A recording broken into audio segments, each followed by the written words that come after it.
Alright, what's up everybody? This is Darkish. Welcome to Rippaverse NRT. Um, what's going on? Uh, we are going to talk a little bit more about building your own sandbox. I know I've done two videos on it in the past, but I think I'm going to make a whole series of this, building and encouraging people to build their own stuff. And I got this idea because I was thinking, for this one anyway. I got this idea because I was thinking, uh, people will go to a restaurant, right? And no matter how many times like a McDonald's or a big corporation, McDonald's fucks up your food, you always go back to them, right? But if a mom and pop place does, they fuck up one time, you're done with them, 100%. Like you never give them another chance. And I think that's pretty fucked up. But it's just something that I was thinking about. Like, people can say that they're dumb or they're dumb in one McDonald's, but they'll go to another one, right? And I just think it's like there's too much forgiveness for these companies, these big billion-dollar companies that fuck up shit on purpose, and you always end up forgiving them and going back to them. So if Marvel were to change gears right now, some people would go running back to them. Right, Phase 5 is what they're looking at. Like they're gonna run right back to Marvel, run right back to DC as soon as they do something that they like. And I just that's just kind of fucked up to me. Is that you would forgive these companies, right? If you would. And I'm not here to lecture anybody. I'm just saying like it's it's kind of fuck. I just got to think about it. Like you'll give McDonald's or Burger King or any of them a million chances, but like a mom and pop place, smaller burger joint, like they fuck up one time, they're over in your eyes, and that's why a lot of the mom and pop places get shut down. It's just it happens too, it happens. I've seen it happen a lot. Is it just people will be like, oh, I don't like this, but they're done. I'm done with them. Uh, and they could have had a off day or the cook or whatever. But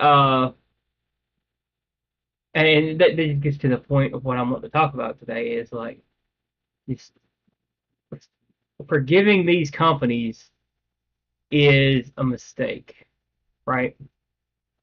You won't show the same forgiveness for a smaller company. Why would you give that forgiveness to a bigger one? Right. That's my question for the day. And I just don't know. I mean, like certain, especially some of them are just condemnable, like Disney. Like, why would you forgive Disney just because you grew up with it? But it doesn't make a lot of sense to me the more I think about it. So I don't know if anybody's got any ideas, other than the obvious that they're the big one, and they are corporate. But I don't call these mistakes. They're not making mistakes. They're doing all this shit on purpose, and people forgive them. So I don't know. Like it's just a real fucked up situation when it comes to that stuff. I think like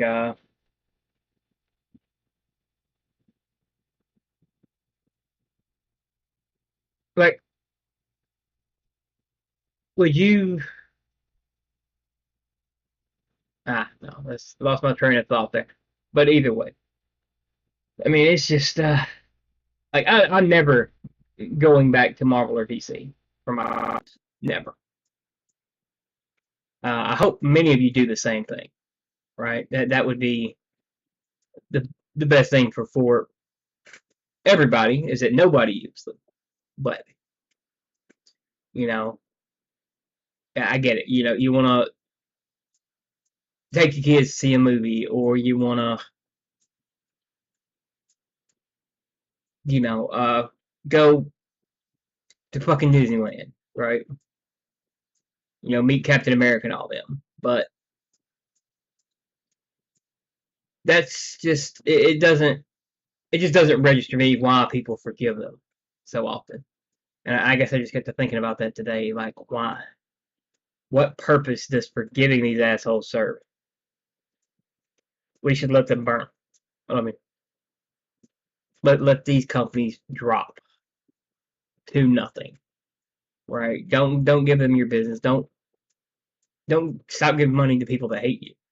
Stop going and watching movies, you know, from Hollywood. There's better alternatives coming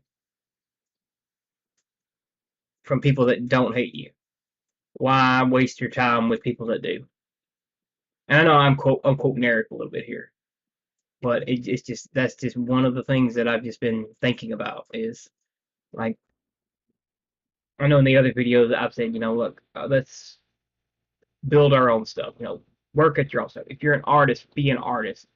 If you're a cartoonist, be a cartoonist, right? Make your own stuff. Uh, that is just the best way I can think. What's up, Barrett? Yeah, that's just the best way I can think to do it is to just one, we got to build our own stuff. You know, Eric and EBS and all of them, they're still sort of building the way for that. You know, Eric's proved that they can be competed with, but that it goes back to my original point with this. You know, like you'll forgive McDonald's for getting your order wrong, but you'll never forgive a mom and pop place for getting your order wrong. A lot of y'all.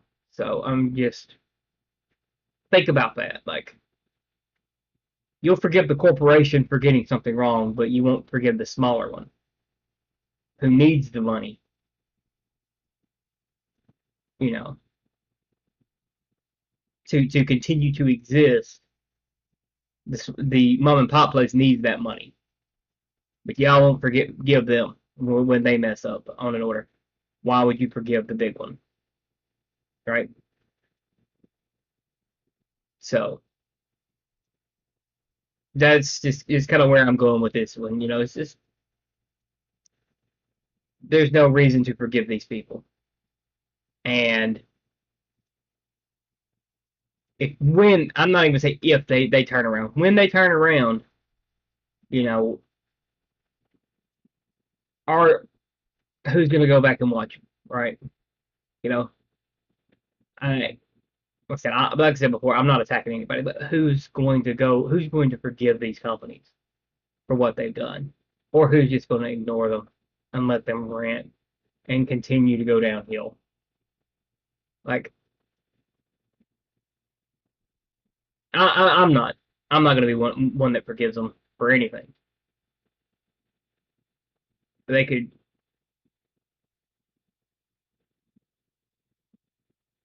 They're not going to be forgiven as long as they're in the hands of the people who have them now. And Marvel's not going anywhere. Um, because Disney owns them. The entire corporation of Disney would have to go down before they sold those assets. Disney's the easiest one to defund, but it's also the harder one to dethrone.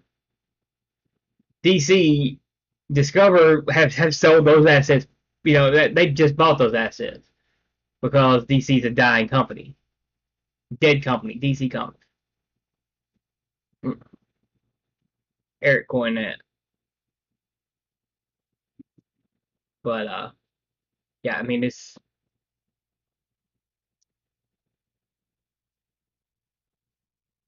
we've we need to support like Eric, EBS, you know, anybody who's good in our circle.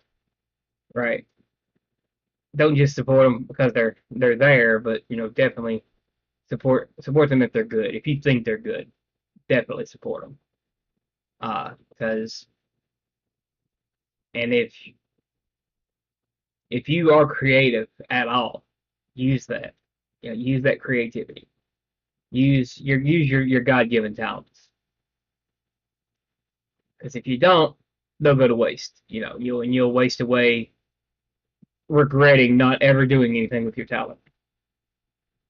I've seen it happen a lot. So I mean, just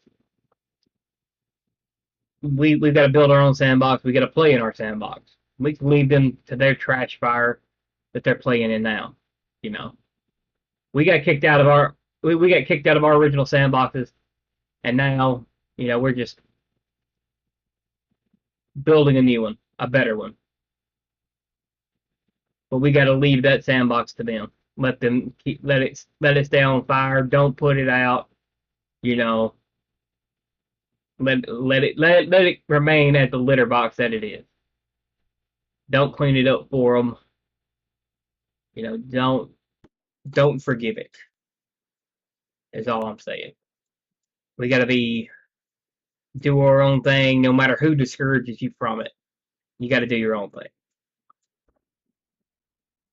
So, um, but the hat is almost it's printing now. I finally got it to work right, so it is printing, and it'll be 2 to 3 days before it finishes.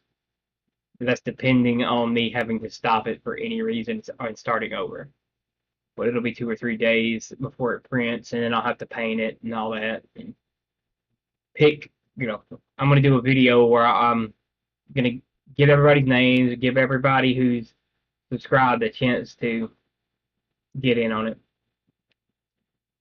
Then I'm going to pick a winner on video, and I will get it mailed out. So it may be 2 or 3 weeks before it gets mailed out 100%, but it should be there either before or by the time that uh, the Rippaverse gets there for sure. That your Rippaverse books get there.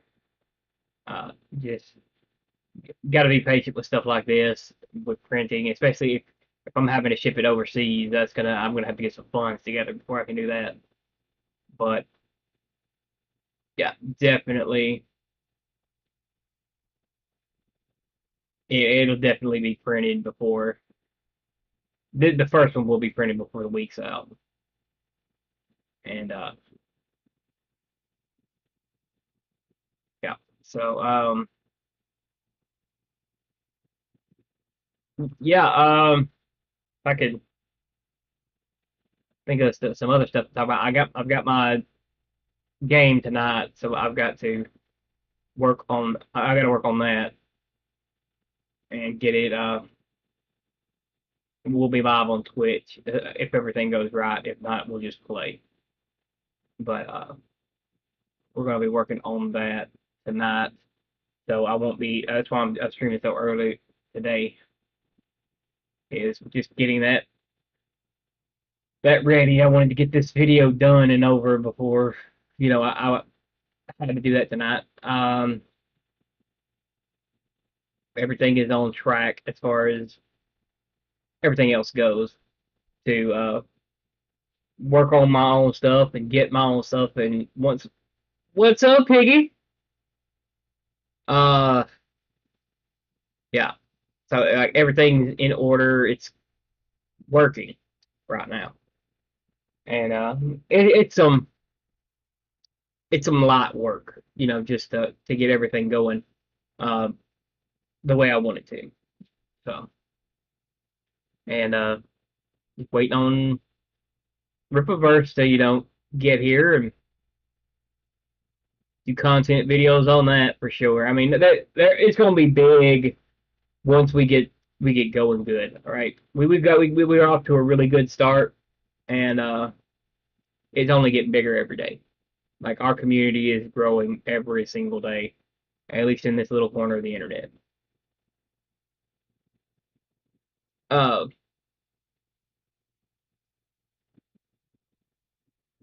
So yeah, we've got to just keep building it. You know, introduce people to the Rippaverse. Once we have the books in hand, it'll be a lot easier.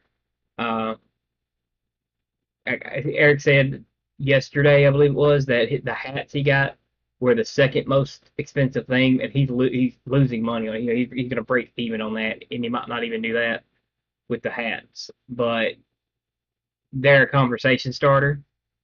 I'm gonna get one of them eventually,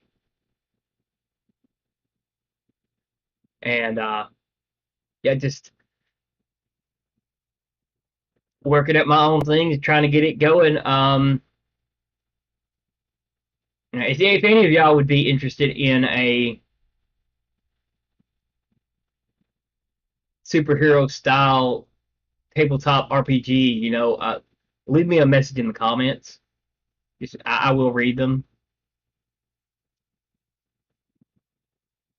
So if y'all are interested in any of that type of stuff, to play a game or anything like that, I'm always looking for players, and I try to keep in mind who wants to play.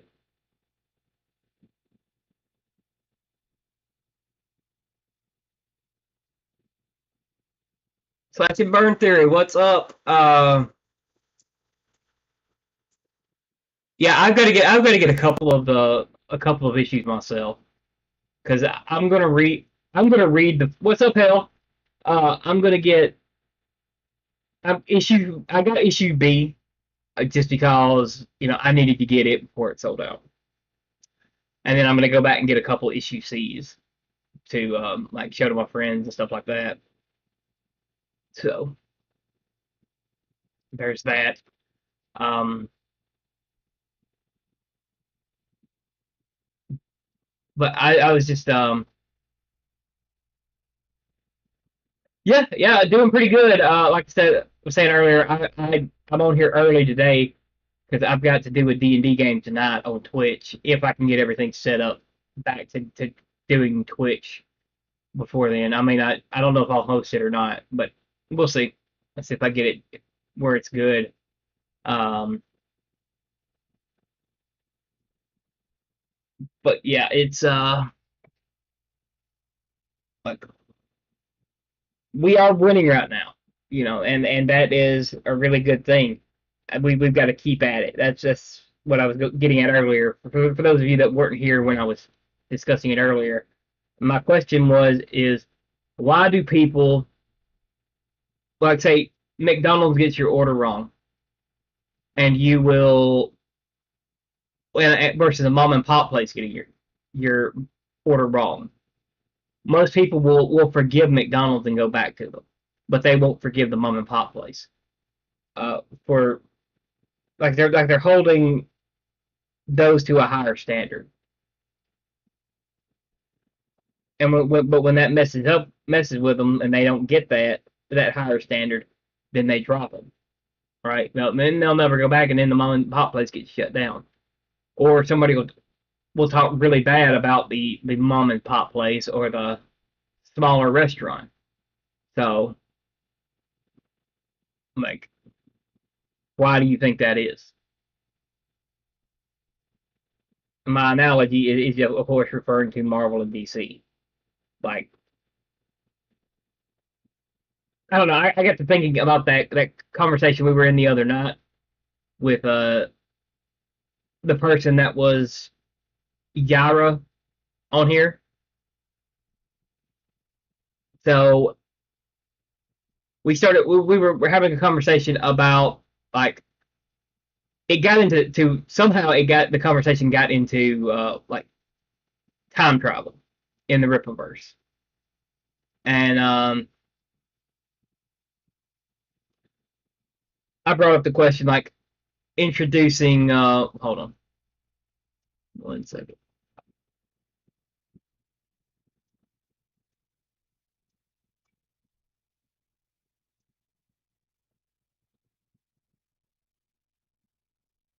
Well, that's the thing. They're protecting the old guard, you know.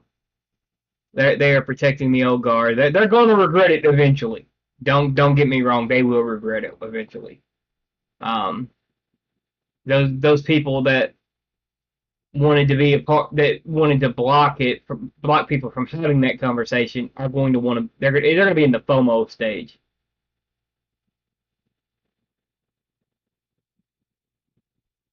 Yes, Rippaverse will be all over Comic Vine. It'll be. We got a Reddit though.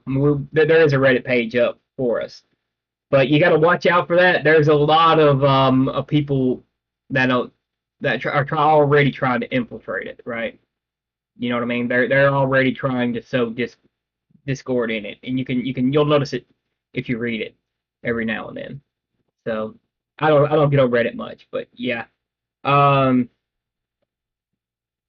has anybody set up a Facebook page yet? I know I haven't. Has anybody set up a Rippaverse Facebook fan page yet?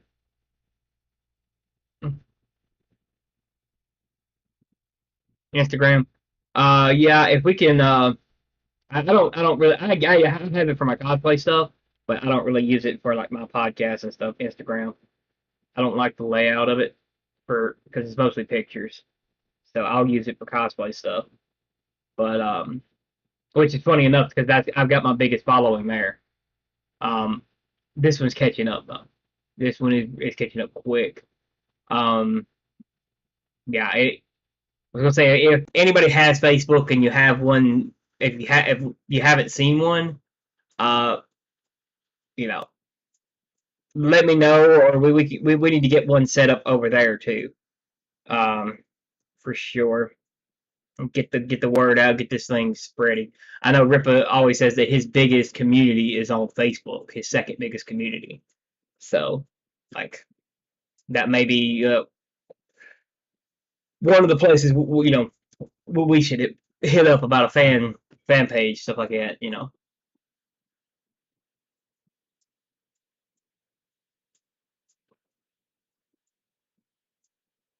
Oh yeah, yeah, I hear you. Like I don't.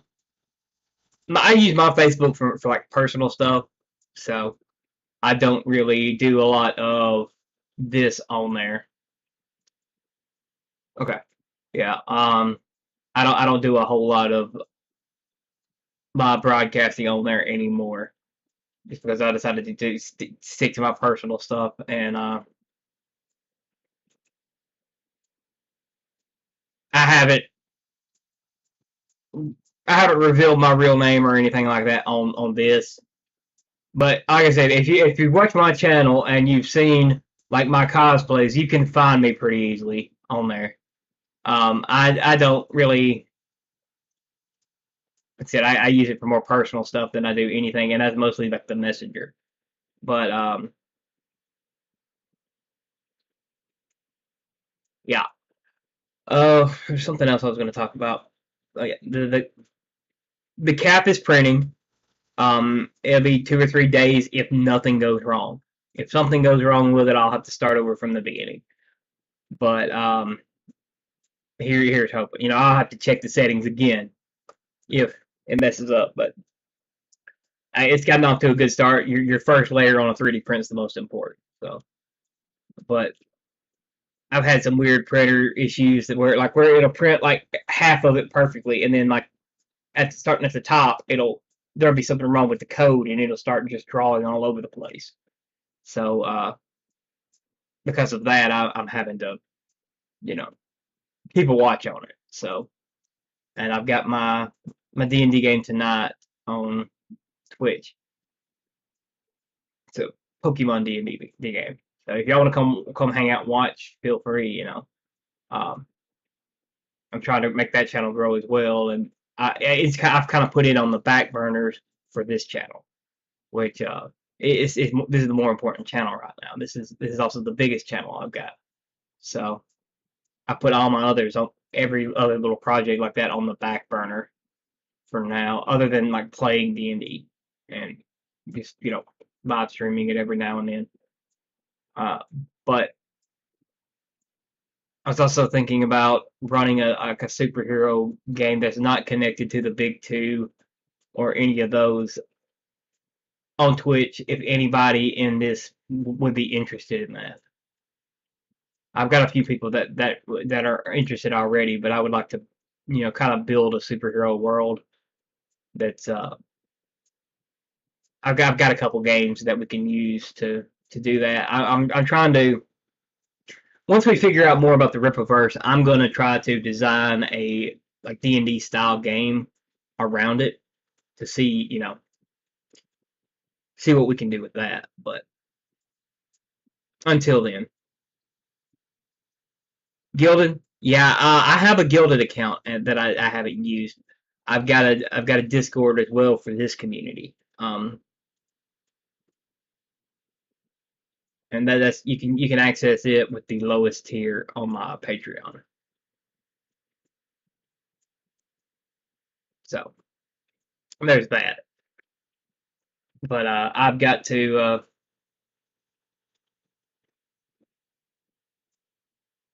I've got to get to work on my own stuff too. And I would love to just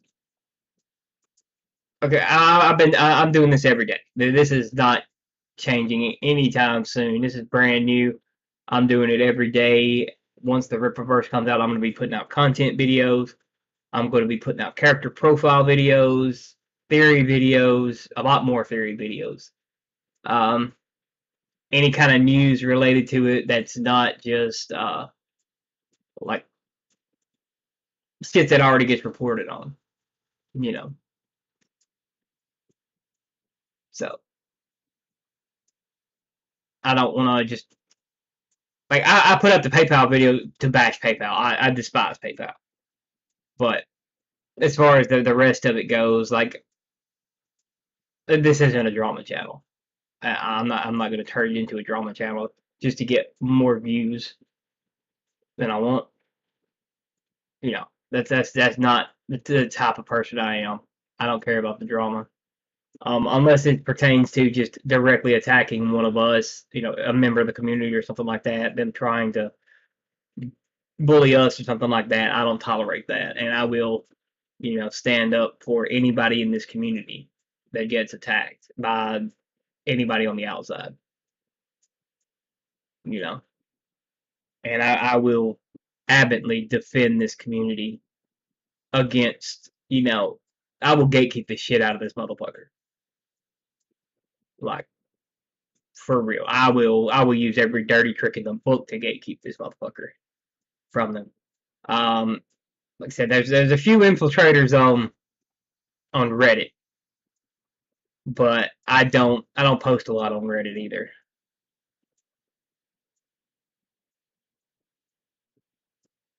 Yeah, they could be the ones that handle accepts, sure. Um, but yeah, I will gatekeep the fuck out. There was a discussion on Reddit. It is like the first week, and somebody had said that gatekeeping was stupid, and I'm like, no, gatekeeping is the best damn thing we can do, right? You can't like don't gatekeep against possible fans, but definitely gatekeep against your enemy. You know what I mean? Like, don't anybody could be a possible fan, but you definitely don't want your enemies infiltrating your space because they can ruin a community for everybody, and that is 100%. They took our old sandboxes from us, and we built a new one, and then we got to protect this one, right? Like we couldn't the other one.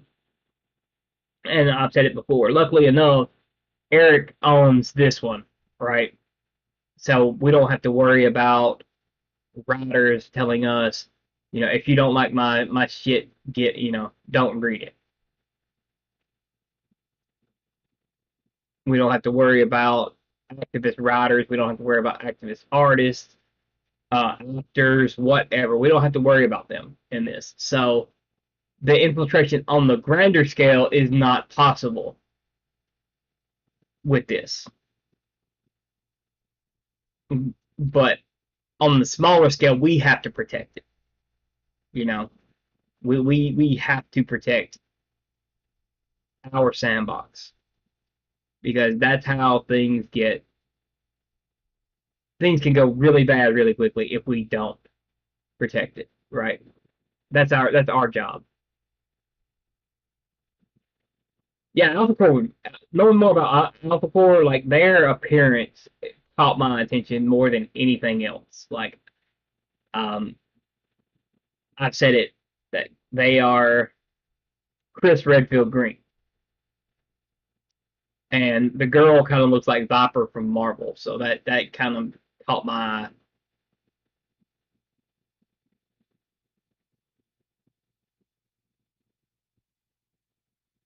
Yeah, exactly, exactly. Ripley's got his part protected, right?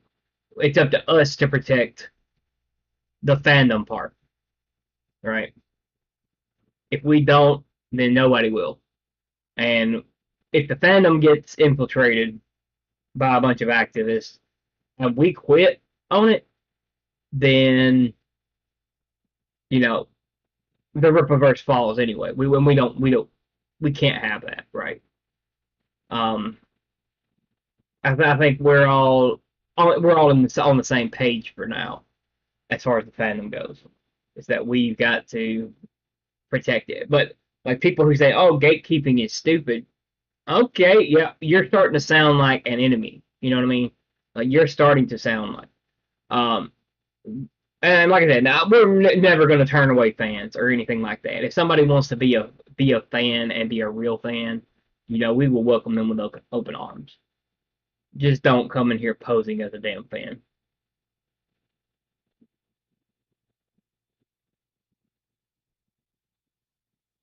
Yeah, yeah, we need to see what it's about for sure. I can't wait myself. I've been theorizing. I've been doing a bunch of theory videos trying to. Or I'm not a bunch. I've done two and a half, but I will be doing every single time I can come up with a theory after we get that first book. I want to see where it goes, and I want to see more comics from it. Right? I want to see in 5 years. I want to see a Rippaverse movie. Video games, cartoons. I want to see all that. You know, just to see where it goes. Like I'm in it. I'm in it 100%. I am in this community and in this fandom 100%.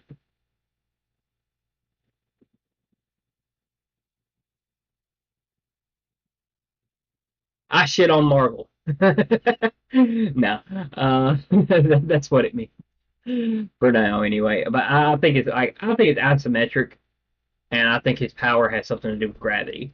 I've said that in one of my videos. Like that's where I'm leaning right now is that it has something to do with gravity.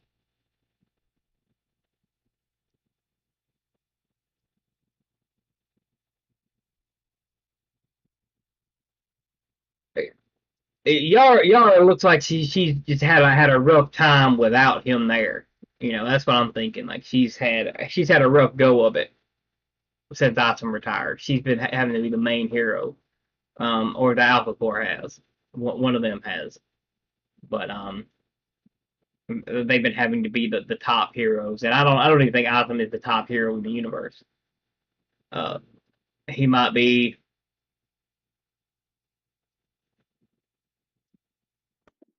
Yeah, Isom is in the Bible, and he does wear a cross. So, but there's a lot of like things it could mean.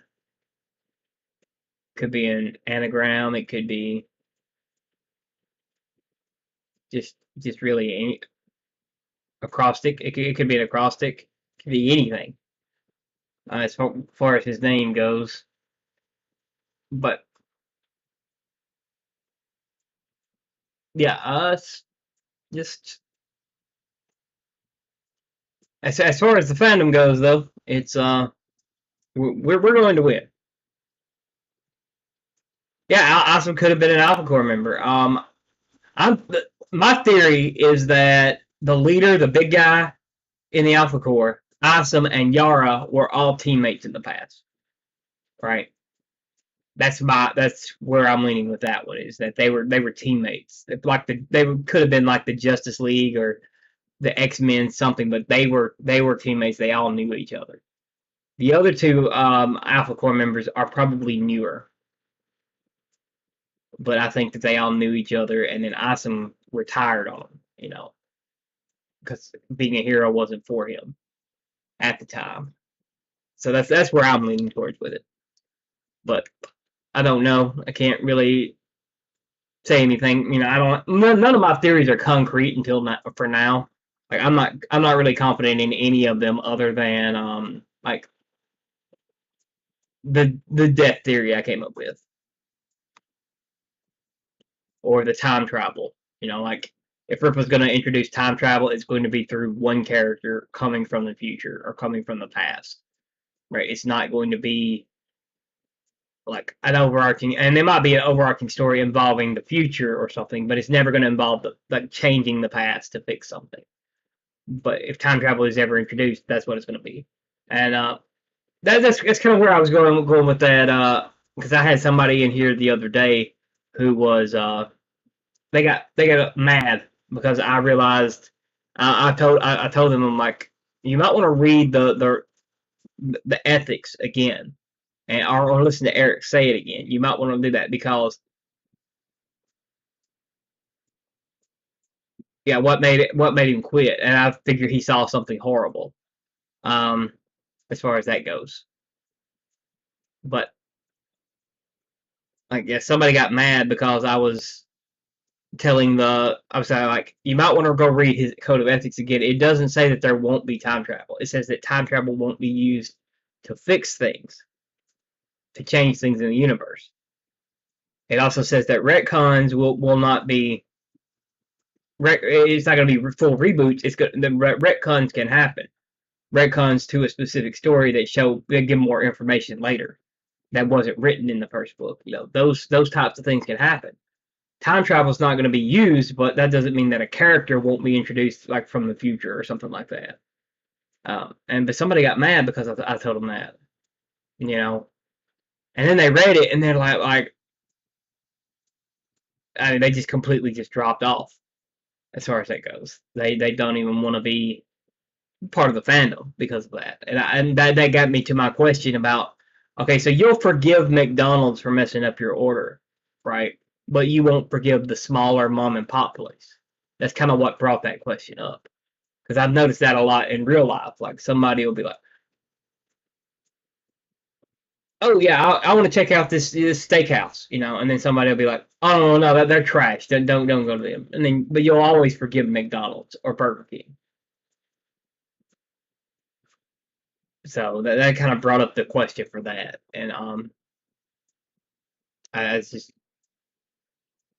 yeah, him and Yara may have been partners. Like I said, I think that him, Yara, and the big guy were like the Trinity for the world. They could have been top 3 or top 10, heroes, whatever, but they weren't exactly, you know, they all know each other. At least by my theory, or they know of each other. In which we don't know if like heroes have to have a license or something to operate, something like that. It could be anything. Uh, it could the Alpha Corps could be government sanctioned heroes, and they don't like vigilantes because vigilantes make them look bad. Yeah, yeah, exactly. Um, the biggest turnoff for me is a retarded ass event that you have to read more than one. Like, if you're gonna do an event book, you do you change it, you put that as the title, the event book, right? It has crossovers and all that, and you do the event solid. You don't do anything outside of that event that matters to the event, right? Specifically, you don't, or they can reference it, but they don't need to. You don't need to read 40 fucking books to find out what's happening in the event. That pisses me off with DC and Marvel all the time, because there's shit that don't even matter to the fucking event, but you have to read this book because of some little information that's in it. I've always hated that. So I'm hoping that Eric avoids that stuff, for sure. Because I don't like having to read, 40 issues of Teen Titans to understand what's going on in the Superman story. 40 side issues that don't even concern to the event at all, to know what's going on in the event. I don't like that. Dark Knight's Metal was one of the worst for it, but then again, everything since Civil War has been like that with Marvel. With DC, it's been all over the place for years with their stuff. So I don't like any of that. I can do a multiverse and I can do time travel all day long. I don't like big events that bleed over into 40,000 different comics. Yeah, they do it to sell more books. Of course they do. And they'll put out a reading list for it that you've got to have all these to get every piece of the puzzle. And then they'll retcon it a month later with some new information because they didn't think of it at the time. And that irritates me, right? You reread the whole fucking like Blackest Night story, which was great, but then they released new information 2 or 3 months later, about it, like after the event is already over. That was when DC was still considered good that they did that, but I don't. But then you look at let's say Secret Wars, the Secret Wars books from the '80s, and there were 12 issues, and they were all Secret Wars books. They did not cross over with any other comic other than the ones that were in the Secret Wars themselves. Right? You didn't get any kind of information outside of the Secret Wars about it. And there were other comics going on at the time. It's just that all the main characters were there. But yeah, you didn't get any kind of information about it. And that's just one of my biggest pet peeves with comic books, but that's fine. It's I'm just I'm very white pilled about the Rippaverse for sure, like where it's going.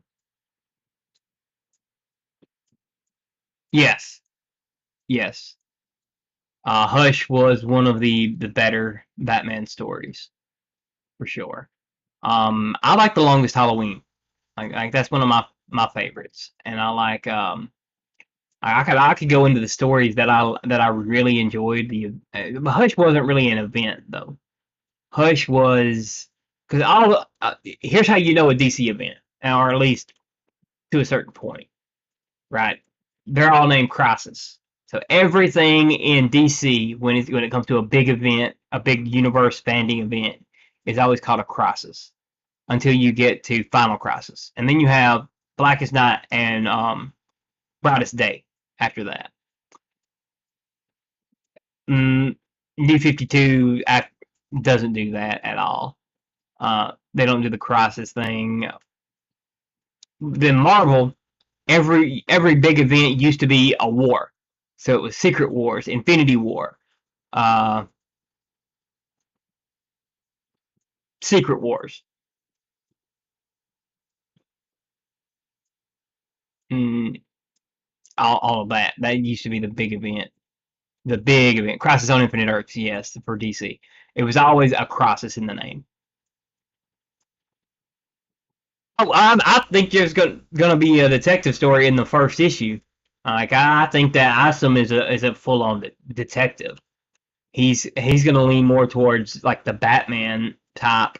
He's just a superpowered Batman, so he's gonna lean more towards the Daredevil and the Batman type than he is like the Superman type. Um, Maybe Wolverine, might be a better example, but Daredevil, he's gonna lean more towards the street level side than he is the big multiverse, or the big universe world breaker side.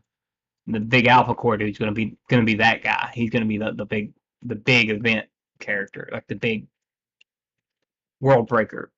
character, at least for the start. I think he's the number one hero, as far as that goes. Albacore dude. He may be like, he's the big dog as far as that goes. And I may be wrong about that. I probably am. But right now, that's the only information we've got. So, is that. But yeah, definitely, they're going to definitely do some detective stories. I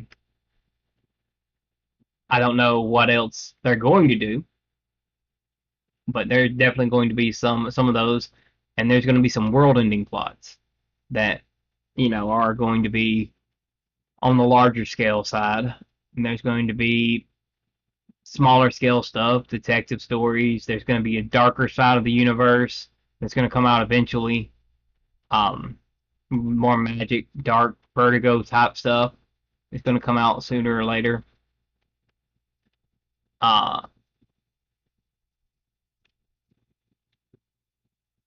and I'm in for all of it myself. At least until I'm going to read every issue. It doesn't matter what it is. I'm going to read every issue, period. Because I want to be the. And there's no way I'm going to be the most informed person about this topic, but I still want to be the biggest fan channel.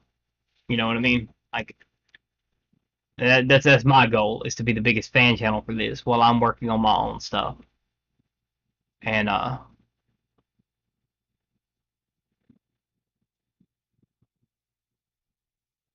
yeah, so that's it. Kind of in the Star Wars theory vein of things with my goal. But yeah, Rippaverse is coming out. I mean, it'll be here in September, early September at the latest. So that's going to be great. It gives all of us a chance to build up.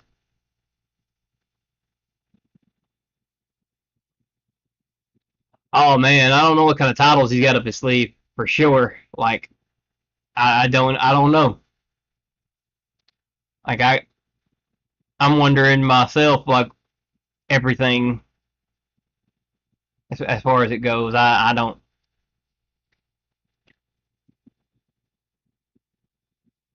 I'm trying to judge off what Eric has talked about that he likes, and what he has talked about that he doesn't like in comic books.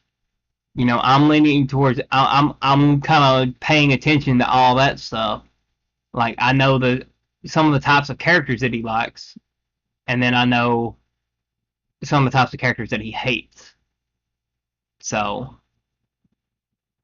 leaning towards that. I don't know about just stories themselves, like the types of big events that he likes. But I do know that, like, there are certain, because most people have one story, one big event that they enjoy. Like, for me, mine is yeah, Eric's been he yeah, he's being vague, and he's doing the right thing by being vague about it, because it piques our interest in it even more. If he came out and he told us the story to the first one, a lot of us might be like, that's not really the type of comic that I buy most of the time. But everybody wants to get in on the first issue anyway, and I can tell you like which ones will become valuable in the future. So anytime he introduces a new character, definitely buy that book. Okay, doesn't matter what the character is, buy the book. Anytime a new character is introduced. If you're gonna do like me, I'm gonna buy every issue anyway, and I'm gonna cover it on my channel. I'm gonna do a review of it. I'm gonna do a story breakdown after the fact. Um, and I'm going to do a non spoiler review, and I'm going to do a spoiler review. Okay, a week apart from each other, so that gives everybody a chance to read it, and everybody can either go watch somebody else's spoiler review or whatever. But I'm going to do mine a week apart, of those. I think that's the best way I've done it, so I don't spoil it for any of my audience that haven't read it. You know, like, hey, is it going to be a spoiler review? If you haven't read it, if you want to read it, don't watch this video until you do. But I'm going to do a non-spoiler review first. I think that's fair to do it like that. Give everybody a week at least. Um, but like, I'm not going to be covering anything on this once the Rippaverse drops, but the Rippaverse. And I may talk about my own stuff, but or run a D&D game for you guys if you want, stuff like that. I may do some stuff like that, but I'm not going to be like, once Rippaverse drops, the only way Marvel and DC exist for me is as for the old Marvel and DC. They still exist, and I will still talk about them, but they exist as examples of like what we might be looking at, as opposed to anything else. Um, New Marvel and New DC do not exist in this dojo. Like they are bad words, and that that's the best way I can put them, is that they are. You might as well just cuss me out if you mention like Miles Morales in this room, because you will get, you won't like the results if you do it very often. I am not a I can be an asshole. I will fully admit that I can be 100% asshole, and I'm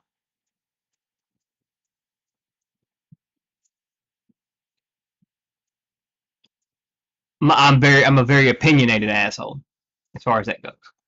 So, but you know, I will argue on Twitter all day about it, about stupid shit. If somebody comes into my chat and starts trouble, then that is on them. I've seen how savage you motherfuckers can be. um, Especially once the channel gets bigger and I'm not even able to look at the chat much. I know how savage some of y'all can be. All right, I've seen it. I seen it. I'm gonna have like characters that have already existing skill sets, like characters that use bow and arrows or a shield. I mean, probably, yeah. There's probably gonna be a lot of just vigilante normal type heroes that are just very skilled at what they do. I don't think we will have anybody with a damn bow. Okay, I'm not gonna bet on anybody with a bow being here. Swords, maybe, definitely swords, but I won't bet on anybody with a damn bow and arrow. Because if you make a bow and arrow character, you are asking to be asking for somebody to compare it to Green Arrow or Hawkeye, right? Unless you come up with something so special about this character that makes them different. Like, I'll give say Yondu. Let's go with Yondu. All right, I know in the movie he does the little whistling and he's got the arrow. Well, in the comics, he's actually got a big bow. He's got a Kree bow that he uses. Um, it's a Kree energy bow, and I think they've changed it to where it's a Kree energy bow. But yeah, I mean, if you are going to make a bow and arrow character, it's going to be very much uh, looked at as being Hawkeye or being Green Arrow. Just a knockoff, unless it's a superhuman that uses the bow or something like that. Something special about somebody using a bow. Awesome looks like he's a capable fighter himself. Yes, he does. He's a boxer for sure. I figure he knows a little MMA too. He might know full range martial arts.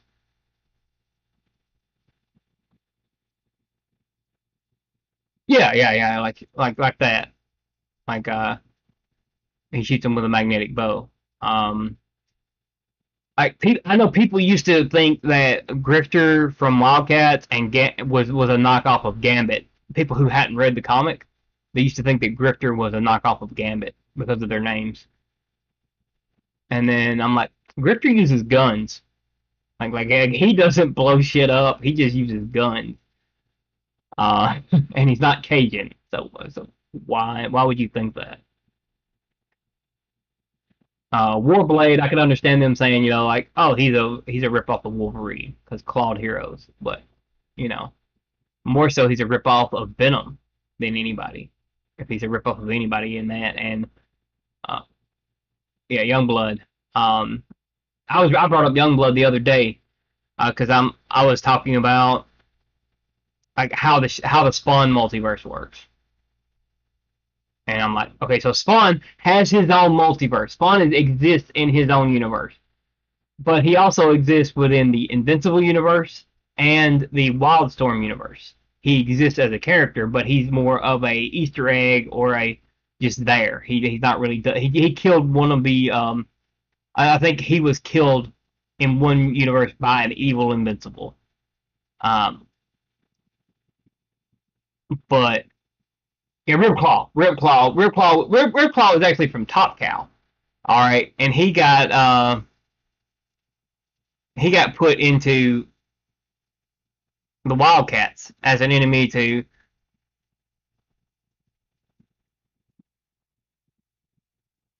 rip a guy. Okay, I'm curious if these except characters are based on biological superpowers rooted in ethnic background or alien origins.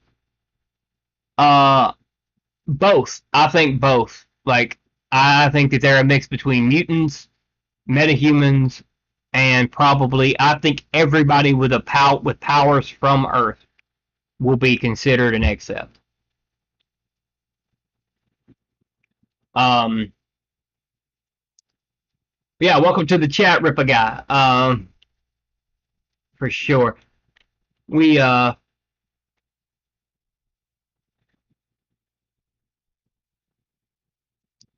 but yeah, I mean, Rippa's built us a sandbox to play in, and we get to discuss all this. And the more people I have in the talking to me in the chat and throwing their theories around, the more this spreads around. So if you've got any theories you want to cover in this video, I mean, by all means, throw it in the chat, and I will read it out loud, and we will discuss it.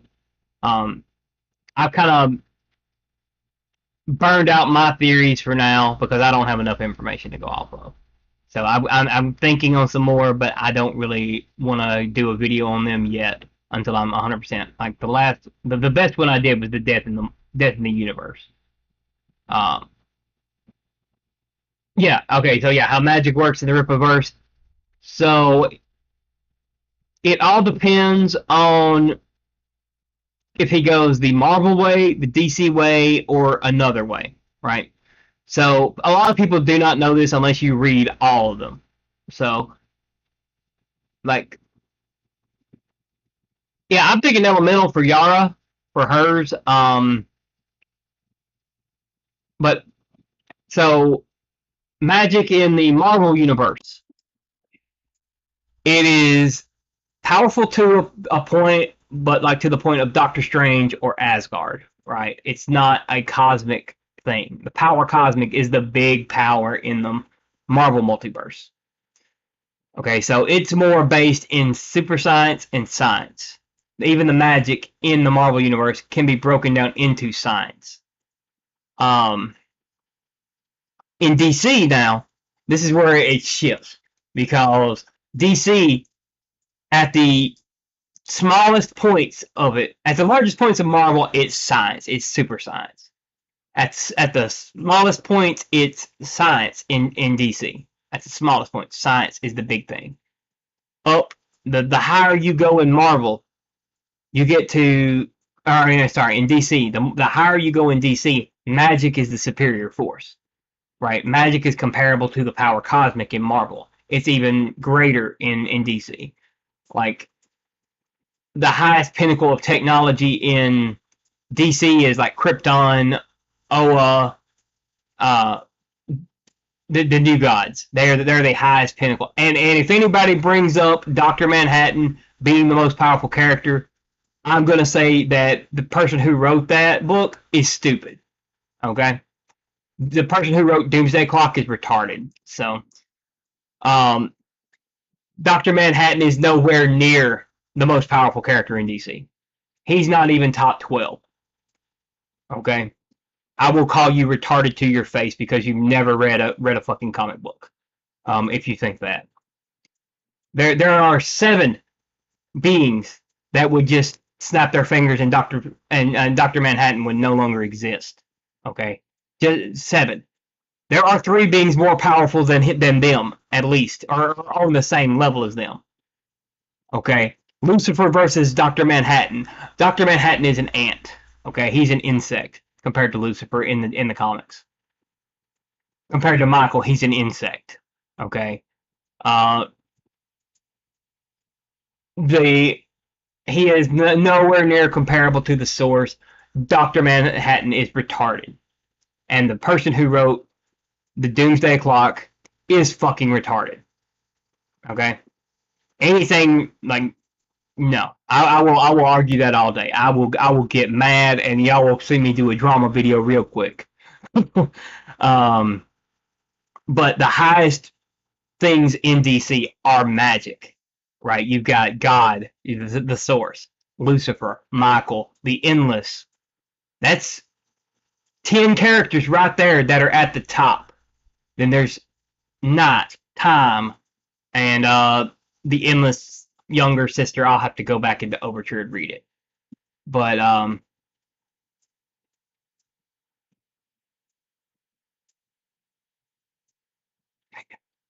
yeah, exactly. Dr. Manhattan became popular, and he's more of the normal, like average, like Adam Eve and Dr. Manhattan are the same thing. They are the same exact thing. They have the same exact power set. And he just happened to be the most powerful being in his universe, right? In the Watchmen universe. Bringing him into the DC universe fully was retarded. Okay, I swear, the dude who wrote this is fucking retarded. I can't explain it any other way. He has to be like full on down with the syndrome. uh, like Dokimon, I think that he is very much a collector. I thought he was a Thanos type too, and he still might be. But I'm thinking that he is more of the collector from Marvel or Brainiac from DC. He collects heroes and he experiments on them. That's what he does. But he could be like Thanos in the vein of Mamra from the Thundercats, where he gets the little small form and then he gets a huge form. Like he might have a transformation. He might be like a Frieza type character for all we know, but he's definitely a collector of some sort.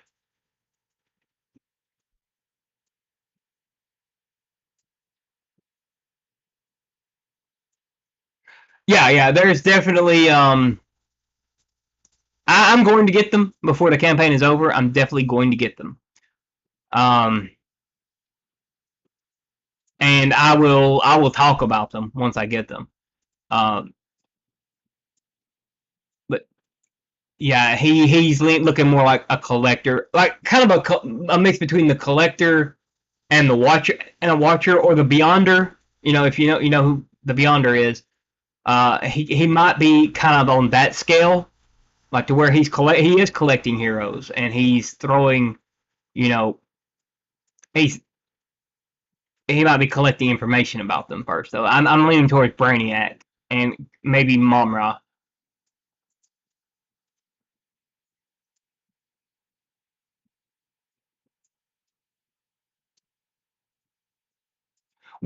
Yeah. So after I made my theory video on it, I went back and watched the trailer. And I'm like, yeah, he's talking about we. So there's more than one of him, or not necessarily one of him, but there's more than one there that's doing the same kind of shit. He might not be the big bad. But Thanos wasn't the big bad. Like people don't understand that. Thanos was not the big bad in Marvel. He served death, like the character of death in Marvel. Like he was her servant. But Thanos was the big dog when it came to a fight. Like he could take Hulk and Thor at the same time in a fight. He could take all the Avengers out at the same time in a fight. Captain Marvel was the only one who could just fight him, and Adam Warlock could fight him. But you see what he does to the I can't remember the team's name, but it had a bunch of cosmic heroes like Ronin. It had the Silver Surfer, Gladiator. He beats the dog shit out of them in 2 panels. Like Thanos just walks through them like they ain't shit. All right, but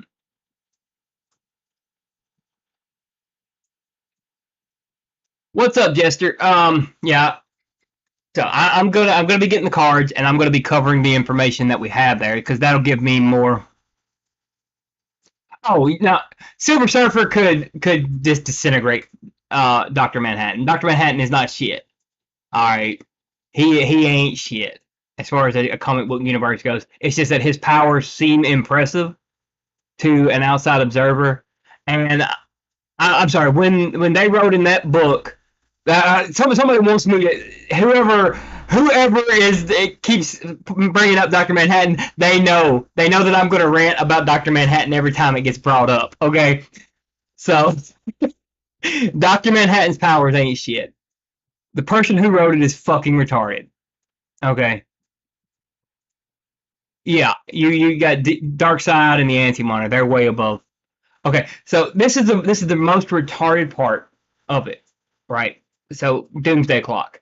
They show Mxyzptlk, who's a fifth dimensional character. He can do anything with his powers. Right? Fucking anything. He's a cartoon character in the fucking DC universe.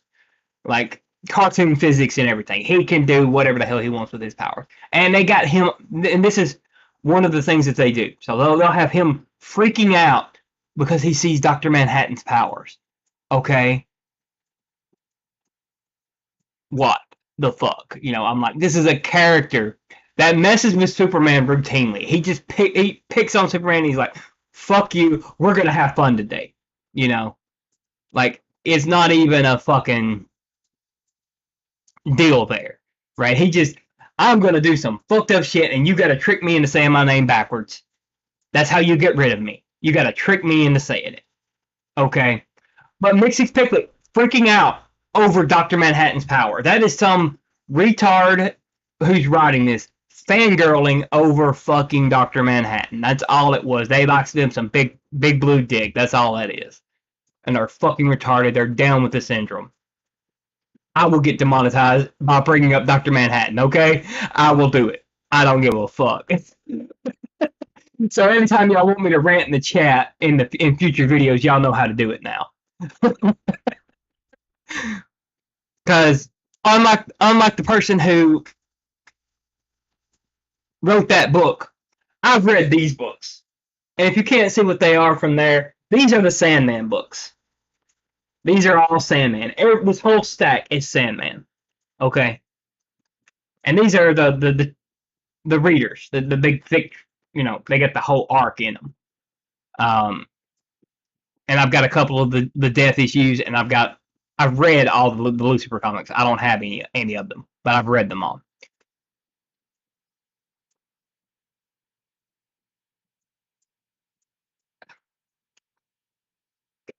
Dude, I love Captain Atom too. Yeah, Captain Atom is one of my all-time favorite characters as well.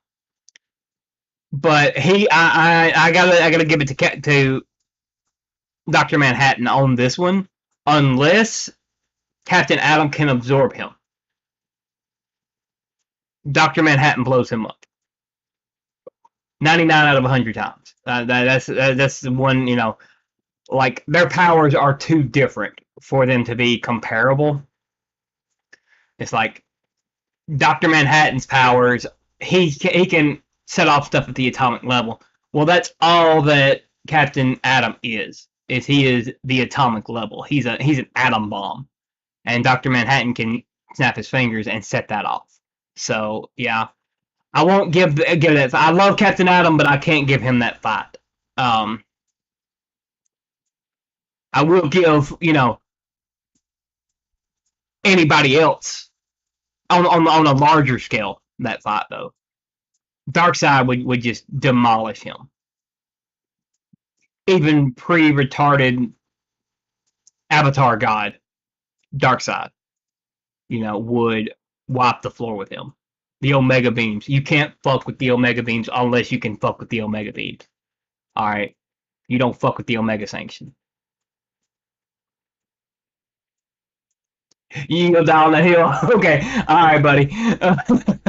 Uh, I mean, I would like to believe that, but if I was honest, I could not, honestly say that he would win the fight. He'll give him a hell of a time as long as uh, Manhattan's too afraid to blow him up. He'll give him a hell of a run. But at the same time, if you go with post, uh, so there was an issue. It was where Lex Luthor became president, and Batman and Superman were basically most wanted, right? So Captain Atom blows himself up in this comic book, and he gets sent to the Wildstorm universe, and he has to battle all those fucking heroes like multiple times. Just he gets in a fight everywhere he goes, just about in that. Now in that book, he does become more powerful. He becomes a lot more powerful in the Wildstorm universe than he was in the DC universe. So that is 100%. But yeah, like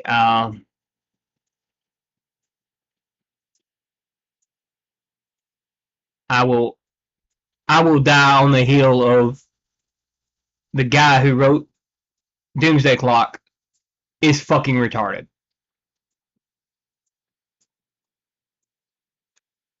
Yeah. Now, like I said, if you give it to him after, but you got to do it before New 52. That's the thing. You got to give it to he could do it before New 52 if it's after the Wildstorm arc.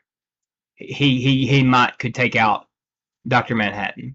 If you do it after New 52, Captain Atom is like no longer existent, pretty much. They kind of just he's kind of one of those characters that they pushed off to the side, like they don't even want to go into him anymore. Um, and yeah, so like there's a lot of those characters though that just get pushed off to the side because writers don't know how to read them and should leave them alone. And I agree 100% with that. Like,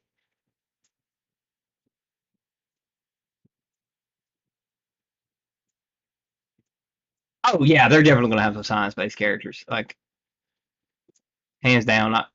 I like me some super science characters too. Like they're my favorites. Like Doctor Doom, Black Panther. Black Panther is he's a super science character. He's the seventh smartest person. Well, was the seventh smartest person on the planet. They've changed that now, but he was the seventh smartest for the longest time.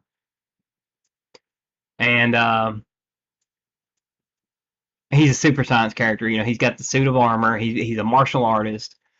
He all around he is Captain America's equal in strength. So like he's the Batman of the universe. Him or Daredevil one are the Batman. But like as far as DC goes, like Batman, Flash, Superman, they're all science based characters. Like they all either got their powers from science or they use science. Right. But that's kind of what I was going to with the magic thing. Like magic in DC is the higher tier of character. You've got the lower tier of magic like Zatanna and Raven, and yes, I will call them lower tier magic characters. They're at the high tier of the humans that can use magic, but they're the low tier of the magic in the universe, right? Um, you get into the bigger shit in DC, and you get into cosmic in DC, and cosmic is not that high in DC. It's beyond cosmic that's really high. Um, and it's like the way that the cosmology was written in DC was Judeo-Christian stuff. So you've got the Source, who is the most powerful being in the DC universe, hands down. Alternatively, you have Elaine Bellick, who is, if you haven't read the Lucifer comics, this is going to be confusing. So you got the Source, who is the Judeo-Christian God. You have Elaine Bellick, who is his granddaughter. She is also, after the Source abandons the multiverse, then he abdicates his throne. Um, Lucifer created his own multiverse so that he could have free will. Lucifer and Michael are both one half of God's power. Okay. Um, the only thing that's comparable to them is the Endless, and there's 7 of those. They're the only thing that are comparable to Lucifer and Michael. The next step down, you have, you know, angels and demons that are, they don't hold a candle to Michael or Lucifer. Like, if Lucifer shows up in a comic book and there's a bunch of angels there, they're all nowhere near his power. He could wipe out the entire army of them. Lucifer and Marvel and DC does not give a shit about them, right? But there are things that can fuck with Lucifer and fuck with his power and stuff like that. So, if you've never read the Lucifer comics, I highly suggest reading them. They are very interesting, and this was back when the Vertigo universe and the DC universe were considered the same exact thing. Okay, so you got to keep that in mind. That this was a while back. This was New Earth. This wasn't New 52 retardation or DC Rebirth down with the syndrome. It's neither of those. Uh, like the writers went full fucking retard when it came to these books after New 50, well, about the beginning of New 52 actually. But yeah, they went full fucking retard, and then they've never improved it at all. But like, yeah, if you've never read any of the DC cosmology books, like the Sandman stuff or the Lucifer comics, stuff like that, and you got the sword, you got the Spectre, who's God's wrath, and he's as powerful as the Source needs him to be. So you think about, that's a power scale right there. Is he can walk into an issue and get his ass whooped by Batman, or he can walk into an issue and just destroy entire universes because that's what he's there to do. Right? That's the Spectre, and that's a normal DC hero. That is, I mean, I'd say he's fourth or fifth on the list of most powerful. Um, and then like down here around the 100 something character, you got fucking Doctor Manhattan. Yeah, I don't understand why Marvel needed their own Batman when they already have the Punisher, which is the same coin, different side. Okay, Punisher is more like vigilante or peacemaker. He kills his enemies, right? He's not a martial artist. He's a cop or ex con, all that shit. That's what he is. He's not ex-military, so he kills his enemies. Batman doesn't kill. Batman has actual supervillains. Punisher doesn't. Okay, Punisher has a bunch of dead enemies, a bunch of dead criminal enemies, not necessarily on the power scale, right? Now you don't mess with it. Yeah, I mean I can understand that.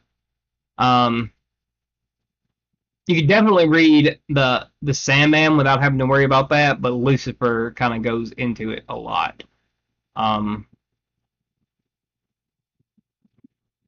just to understand like the scale of of how big the DC universe actually is.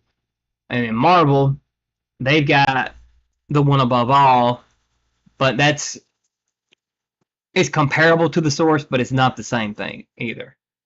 Um, and then you got the aspects, you got death, you got um, the rest of them in that, but and they're top tier characters. But if you've got the Infinity Stones, you are more powerful than they are. Jigsaw is a return, but I said supervillains. Jigsaw is not a supervillain. He is a criminal. He's a master criminal. Kingpin is also a reoccurring character in the Punisher. But he's not a super. He's a super criminal, but he's not a super villain. If that makes sense. Like,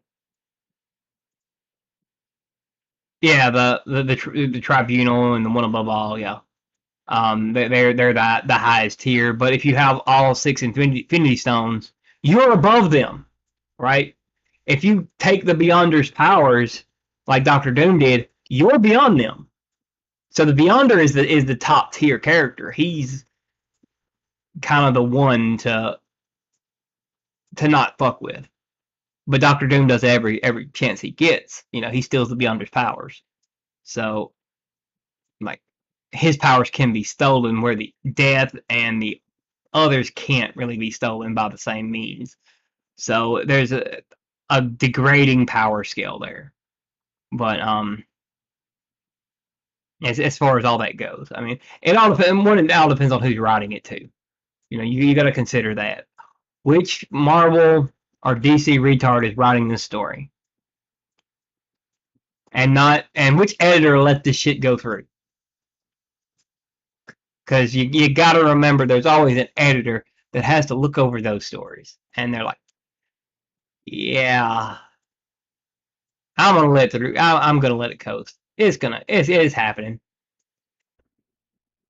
Like, and then you've got on the higher scale, you've got the movies now, and the movies are what every writer is aspiring to get, is a movie script. And you're like, okay, what kind of retardation am I gonna deal with this time? And then the story might be decent enoughly done for a movie, like some of the older Marvel movies. It could be, okay. You could be rooting for it, but now it's just like it's all the same shit, right? I've said it before, like Multiverse of Madness was the greatest Sam Raimi movie to ever exist. It was but it was a Sam Raimi movie, so it was ridiculous. It wasn't a Marvel movie. Only the characters, and then the character assassinations made it more Marvel than anything, because that's all they're good at anymore is just character assassination. All Disney's good at is just destroying characters that they did not write.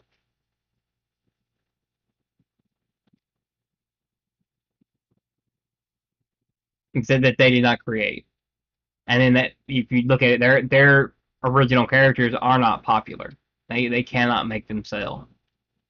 No matter what they try, they are having to bank on the previous SJW characters basically. That's what they're having to bank on to make anything sell. And then that's not even selling for them. But meanwhile, they're just butchering older characters left and right. Like I am 100%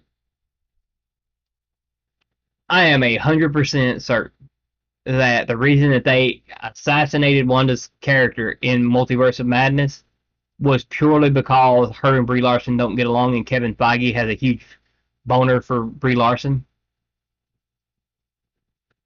but they didn't get along on the set of Infinity War. I'm pretty sure that's the only reason that Wanda's been butchered.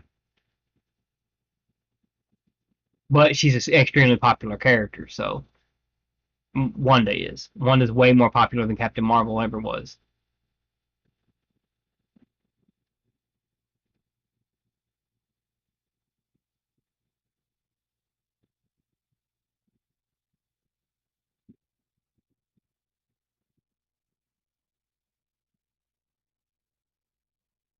None of your ideas involve saying I'm a god or using God, uh, and still use king. Yeah, yeah. Like I'm, I, I've dabbled in reading the darker stories. Obviously, the Sandman is one of my favorite comics, and I love the Lucifer comics. Like the character of Lucifer Morningstar, the fictional DC character of Lucifer Morningstar, is by far one of my favorites. And they even butchered him on the Netflix show. They butchered the show and every story that is in it. It's still enjoyable to watch to a point, as long as you don't like relate it to the comic. But Captain Marvel is, yeah, okay. So Captain Marvel is it's boring. That's the worst part about it, other than what they do to Marvel, is it's just boring. There's no conflict in it, right? The there's nothing that says she could lose this in that movie at all. So that makes for a boring movie. Is just It's a terrible movie. Her comics are not much better than that. And the worst part about it is the character wasn't always like that. The character used to be likable. Carol Danvers used to be likable. Now she's not. And they've tried making it where it works and it doesn't. And like I don't know why they thought this was a good idea to do that. Like Captain Marvel, if you look back in 10 or 15 years, Captain Marvel is the downfall of Marvel. It will be regarded as the beginning of the downfall for Marvel as a whole. For DC, DC is New 52, 100%, and every shit movie they've ever come out with. But DC's never really had a good track record with movies ever. Like they have never done good with movies or that. I mean, they had a good little run there with the Dark Knight trilogy, but the third movie was trash. You know, the one the one with Bane. I was born in the darkness. Yeah, that's retarded. Shut up, Bane. Go over and do your own thing. Your movie sucked, right?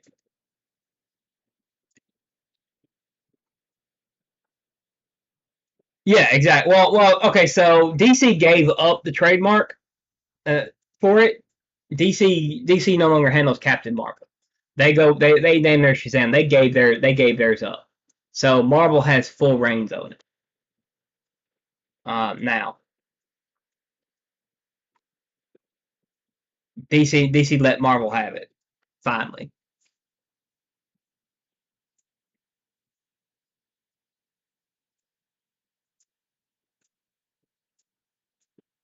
Yeah, yeah. When they start telling us, yeah, yeah. Rise was garbage. Um, and I'll give the Heath Ledger Joker, 100%. That was the best Batman movie that's ever existed. I like Jack Nicholson's Joker better, but I'll give it to The Dark Knight for being the best Batman movie. I don't like. I don't even like Christian Bale as Batman. Like he's one of my least favorite Batman. He's like I like Ben Affleck as Batman.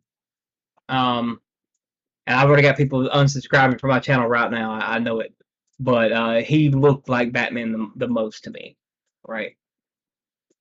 I'm not talking about the Justice League movie. I'm talking about in Batman v Superman. He looked the most like Batman. He fought the most like Batman. Um, but they messed up on that one early on though. Like in Batman v Superman, they messed that up. Like him and Clark should have been closer to the same age range. If that makes any sense, they should have been closer to the same than they were. Um, and they should have been doing hero work for the same amount of time. Batman had been doing hero work in that universe for 20 years before Superman ever showed up. So, like, Superman was still relatively new. That's why they fought, actually. It's because that event happened. So I'm not really a fan of the story to the Schneiderverse. Yeah, he is definitely. We're never going to see another accurate Batman again because that movie, those movies failed, and DC hates them. DC hates them more than we do. Like they hate the Schneiderverse, and like people were cheering the Schneiderverse, this Zack Snyder cut.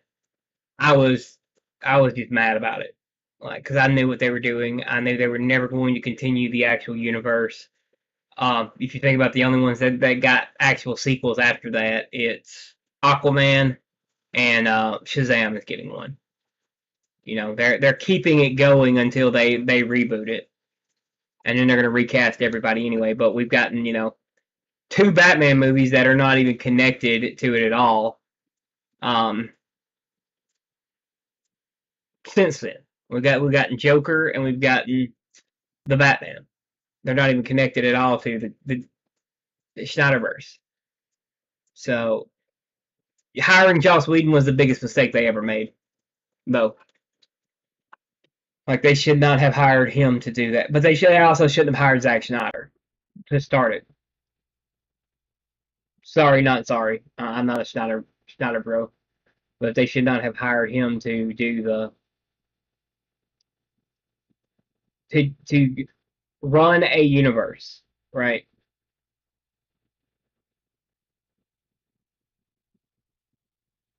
Yeah, yeah, exactly. They were trying to catch up with Marvel because they let Marvel get too far ahead of them. Is what it was. You know, when Marvel announced that they were doing a cinematic universe, DC should have been on it right there. They should have been right there on it, trying to get everything together. They should have had two or three Batman movies, Superman, a couple more Superman movies before that ever happened, and they let that happen. They hired Zack Snyder, which they always do, and they always fuck up hiring Zack Snyder. Um, like, yeah, people liked the Watchmen movie because it was a dark and edgy movie, and then you're going to turn Superman Man of Steel into a dark and edgy superhero movie. Superman should not have been a Batman type character. Batman should have been a darker movie. And they shouldn't have had Superman in it, and they should have shown his origin, not his origin story, but more of his build up to Batman v Superman. Right, that was not an earned conflict that was in that movie. Lex Luthor was a better Joker than Jared Leto. Okay, Lex fucking Luthor was a better Joker. Doomsday looked like trash.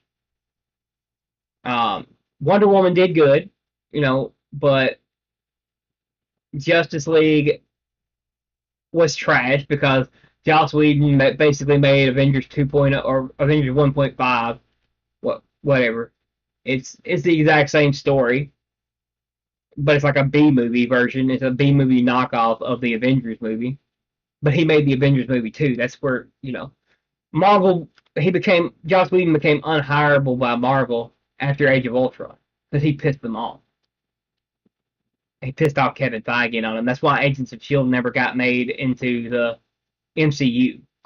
That's why it wasn't that it was bad. I mean, it was half bad, but it wasn't bad. But that's why anything that came out of the Agents of Shield universe, you would never see on in the MCU, even though they kept trying because Joss Whedon made it. It was Joss Whedon's idea. That's why Kevin Feige hates Joss Whedon that much. So he didn't do it. DC should have learned that lesson and not hire Joss Whedon. But they thought they were getting a deal, you know. And then now, it's come out. A lot of stuff has come out about Joss Whedon, but Joss Whedon's a hack. He's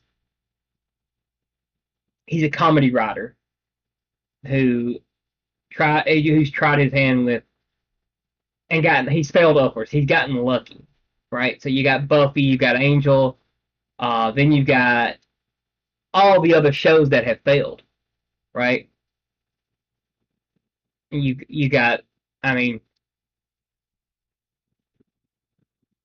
Dollhouse and all them others that it just completely failed. I mean, yes, the first season of the only season of uh,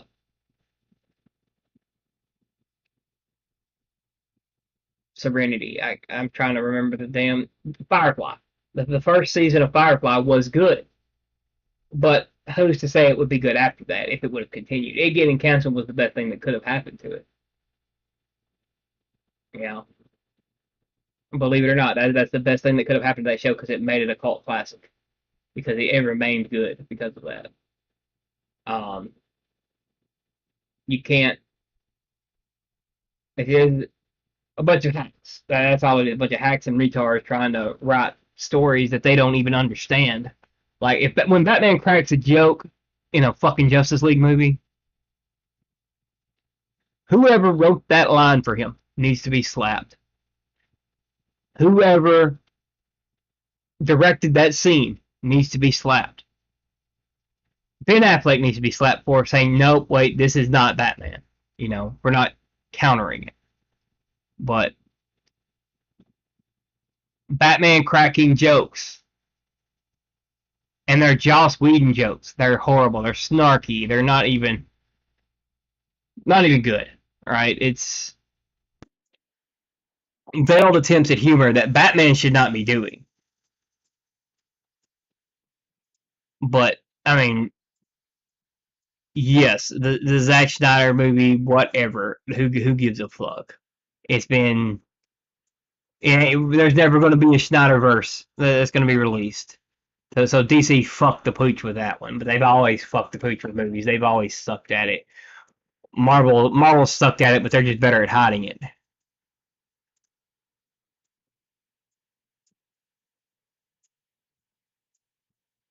Like tell me one Marvel movie, and I'm not counting X-Men on this, but tell me one Marvel movie after Disney bought it that does not follow the Iron Man formula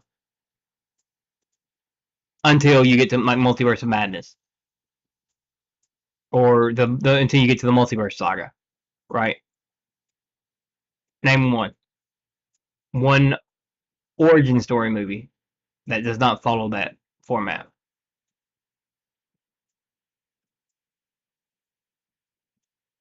Yeah, I mean, I can see Batman doing something like that, like surprised and confused, whatever, But like comedy is Batman is not a funny character. He is a tragic character, right? You write him as he's humorless. He doesn't laugh at the Joker's jokes. When he does, he scares Joker, right? Killing Joke is the only time you actually see him laugh at one of Joker's jokes. But like, yeah, the first Avenger was very decent, and it did not follow the. But again, his enemy was just an evil version of his powers, right? And that's what I'm going with the Iron Man formula. So Iron Man 1, what's he fighting? An evil Iron Man. Iron Man 2, what's he fighting? Whiplash, a dude with tech whips. Okay, all right, that's a little different, but it's a B character. Like it's a B list character.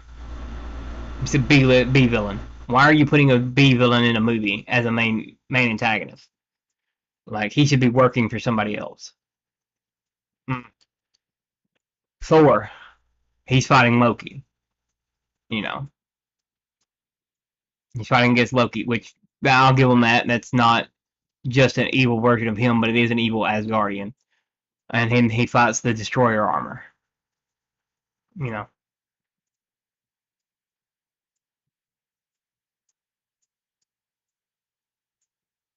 yeah, yeah. But that was an intimidation thing too. It was Batman doing that to try to make her understand. But that's Kevin Conroy's Batman too. So that's a whole different animal altogether. Like that's hand down best portrayal of Batman is Kevin Conroy. Um, but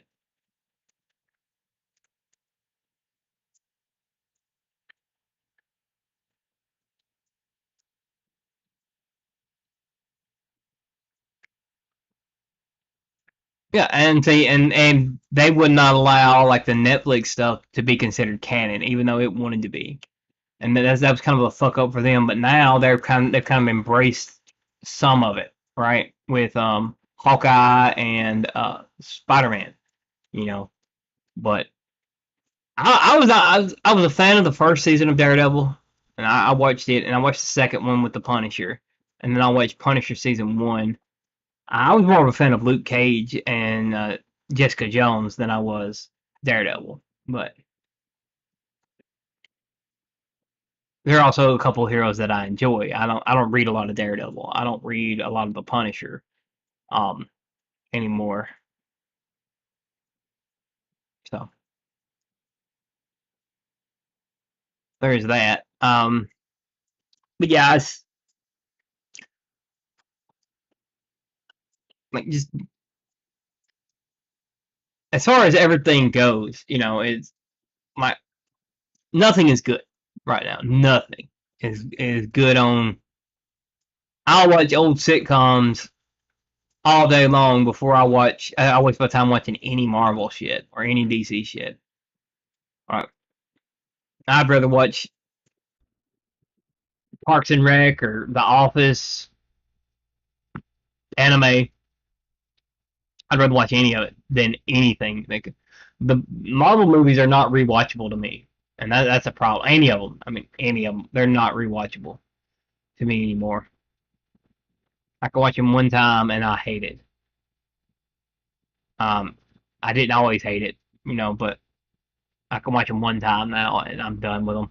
I'll never go back and watch it again. I can rewatch The Office 400, 500 times. So I'd rather watch sitcoms than watch bad superhero movies myself.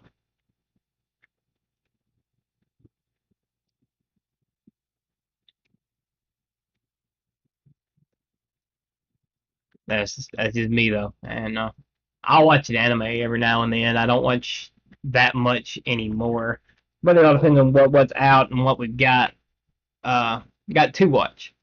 So I'm banking on this one. I'm banking on the Rippaverse just because of that. I can't rewatch any.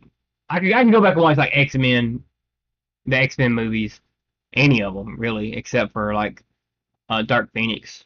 I can go watch any of them over again, even the bad ones.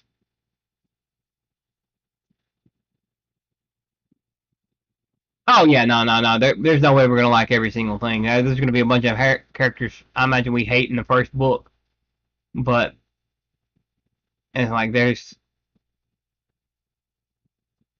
yeah. To stay invested in what happens, yeah, definitely. But I'm like there's no way you're gonna like everything, and it's not actually possible to like everything. But being that Eric at least cares about what he's doing, right? And then there's the fact that it's okay. So they're if they're all 100-page books like this, right? So we're getting 6 months of story in one book, 6 months worth of other comic books in one book. So there may be elements in a single book that we don't like, but the overarching story may be good, or the overarching story may be bad, but we might like elements in it. It could be either way. But with it being a bigger book, and if they're all like that, then that's a great thing for it too. Because a lot of the problem with like DC and Marvel is waiting on the stories to come out and then hating it after the fact, right? Or you get to the last issue of a event and you just want to you're just pissed off, right? Because you've been reading this thing for a year, you didn't like any of it, and you were hoping that it got better and it never does. That's one of the things too. It's like, I figured there'll be some elements that people don't like, or people do like, or people love, whatever. But it's the overarching universe that matters, not just one story or one arc or whatever. With Marvel, that one arc may be all you get left in that universe before they reboot it again. You know, you never can tell when that's going to happen, and DC will do it when they fail. But then they'll keep trying to push the failed universe. That irritates the shit out of me. Like they keep trying to push the New 52 universe to keep from having to pay old writers and old, giving credits to people in movies and stuff, giving those credits to the old writers and the old uh, artists because they, and then that's what it's all, that's mainly what it's about. Is they just don't want to pay like Ethan Bench, Swiver, and they don't pay EBS, and they don't want to pay Cliff Duncan, and all them. They don't want to pay them for using their stories because they have to. So they come up with these new stories. That's New 52 is the worst selling comic book universe in history. Okay,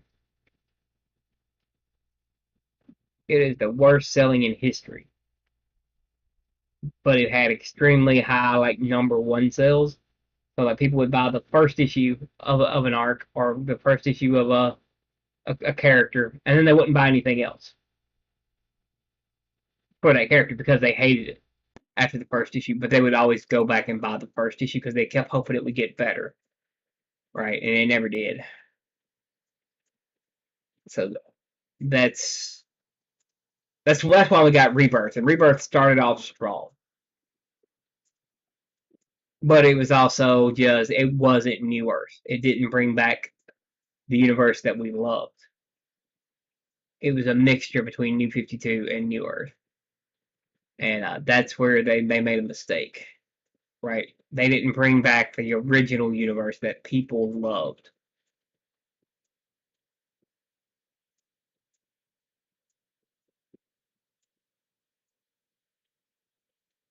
Sideways and damage, embarrassing.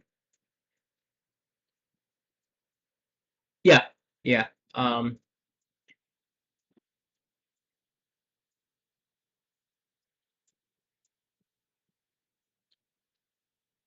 Yeah, so they have a grand history of ripping each other off. Also, Marvel and DC do.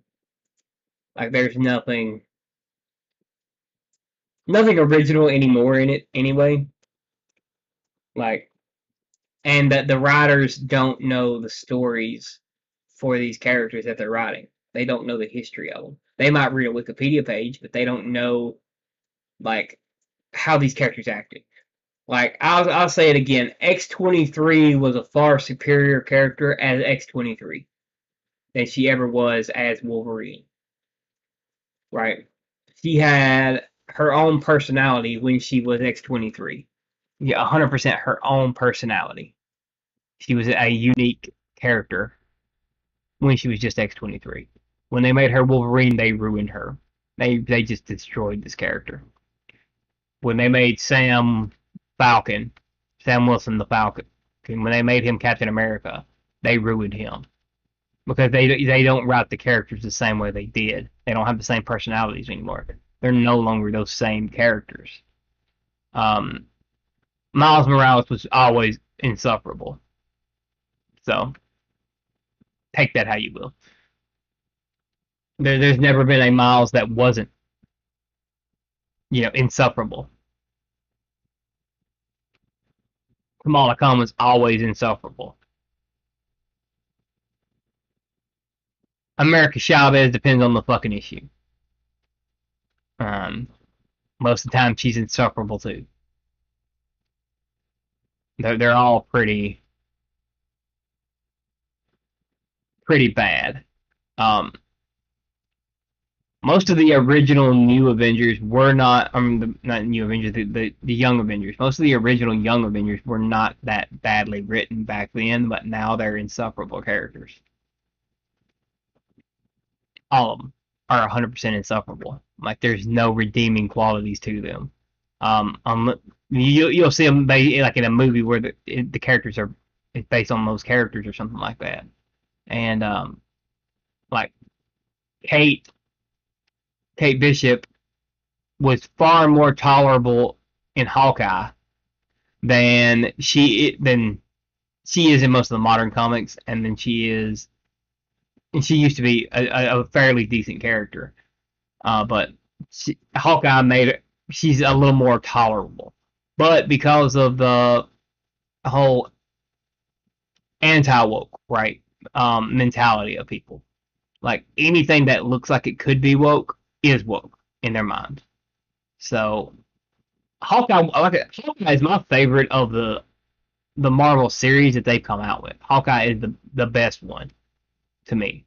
Um, WandaVision turned into trash because all they did was insult fans throughout the entire run of the show. Loki is the same way. It's insufferable. They just insult fans. They insult fans of the movies. They insult fans of the comics. That's all they do is insult everybody, and then it's just a whole red herring. The whole thing is just, you know, it's not Loki's show. Hawkeye, I will give this to Hawkeye, where it was never his show to begin with, and this is where I will say this. It was always Kate Bishop's series. The name the title is a little bit, you know, misleading with that. But Hawkeye is the best of them, just because it was more street level stuff. It wasn't complete fucking trash, and people hated it. People didn't watch it. People hated it, but it was not a complete dumpster fire like everything else has been. But that's probably going to be the last good thing I ever say about anything Marvel is that I liked Hawkeye. So take that how you will. That I like the Hawkeye show, but I have hated everything else since Infinity War. And Eternals was trash. Like Eternals was a dumpster fire. When the memes are better than the movie, that tells you a lot, right? The memes are way better than the movie is. And I wonder why Marvel keeps forgetting that there's a big giant like dude sticking out of the earth. We've had 3 movies since Eternals, and there's a big dude sticking out of the fucking earth, and nobody's noticed that yet. So keep that in mind. Like nobody has noticed it in a fucking movie yet. We've had 3 movies, so that's the thing.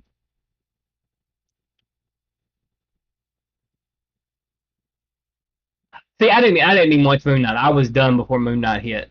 Like I was 100% done before Moon Knight ever hit.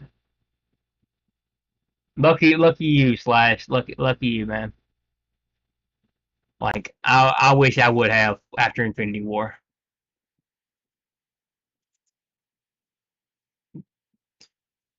because I watched Multiverse of Madness was the last thing that I did watch. Um, and I hated every minute of it. And I watched Eternals because my little cousin wanted to watch Eternals, so I was watching it with him, and I'm like, oh my god, this is painful, dude. Let's go like do something else. This is god awful. It's painful to watch, and like I mean it. If you can see it back there, I've got a little bitty Thanos sitting back there. I got like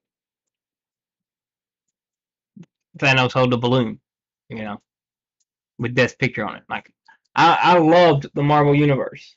Like I loved it, and now I don't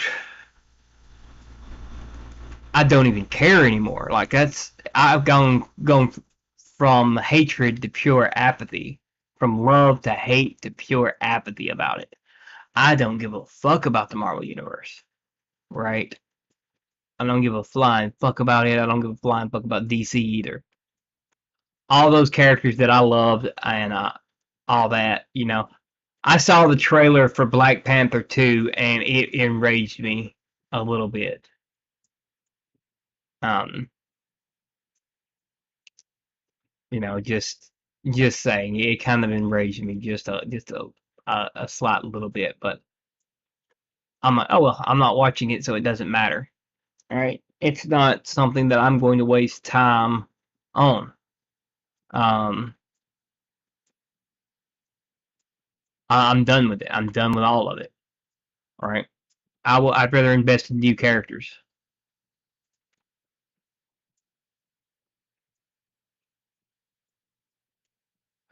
I didn't watch Black Widow. I just skipped over that one. Um, I knew it was going to be bad, so I didn't. But and if you notice, there's a pattern of they give somebody a show or a movie, and it's a character, it's an actor that they actually hate, and they give them a movie or a show, and it becomes the lowest rated movie or show. If you notice that, like, or it insults you the whole time. Like side characters insult you the whole time. Um,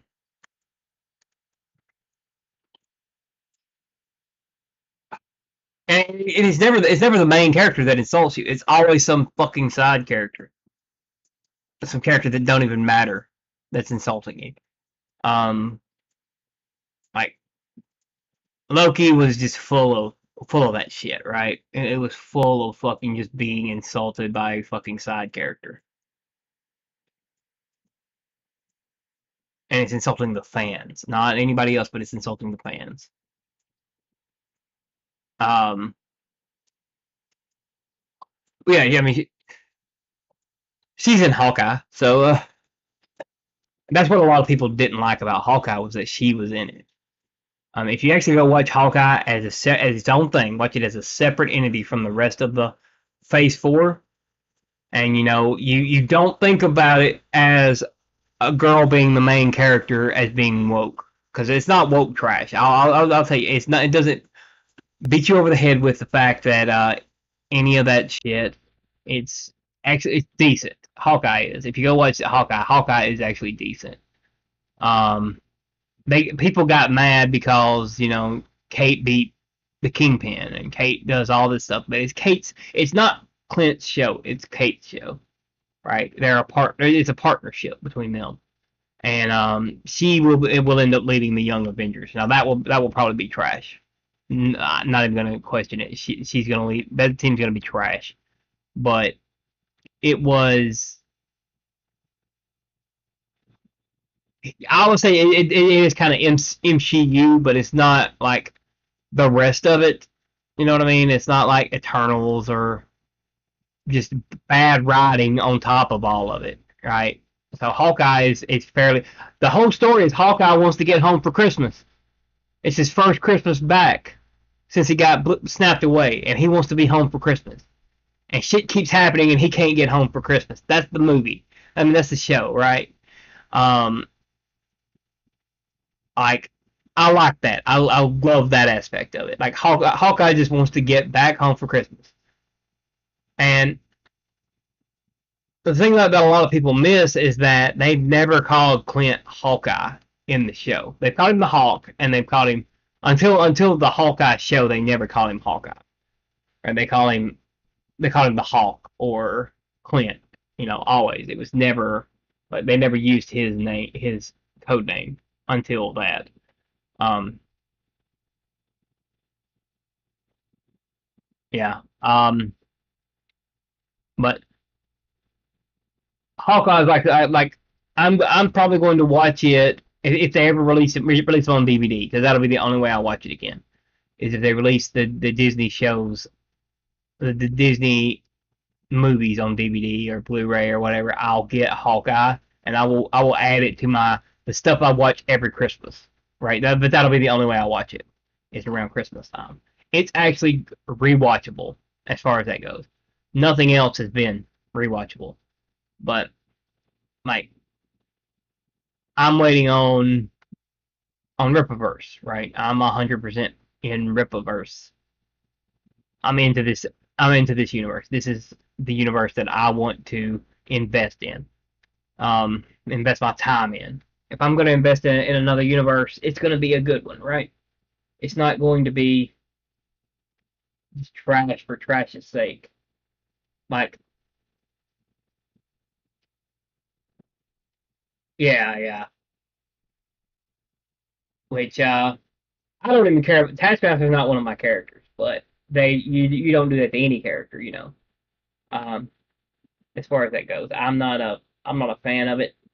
Of you take a character with a cool idea and you turn them into just some trash fire because you think you're being smart. You're really being retarded.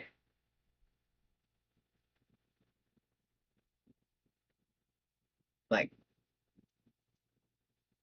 it's just not something that I'm into, you know, as far as that goes. I could care less. I can come up with my own superhero stories as far as that goes. And if I wanted to do that, I'll run a superhero D&D game and then turn the damn thing into a comic book, right? That's what I'll do about that if I want to run a superhero thing. If I want to do superheroes, if I want to have, I will make my own up. I will let my fans make some up, you know, and be a part of it with me if they want to play in a superhero D&D game.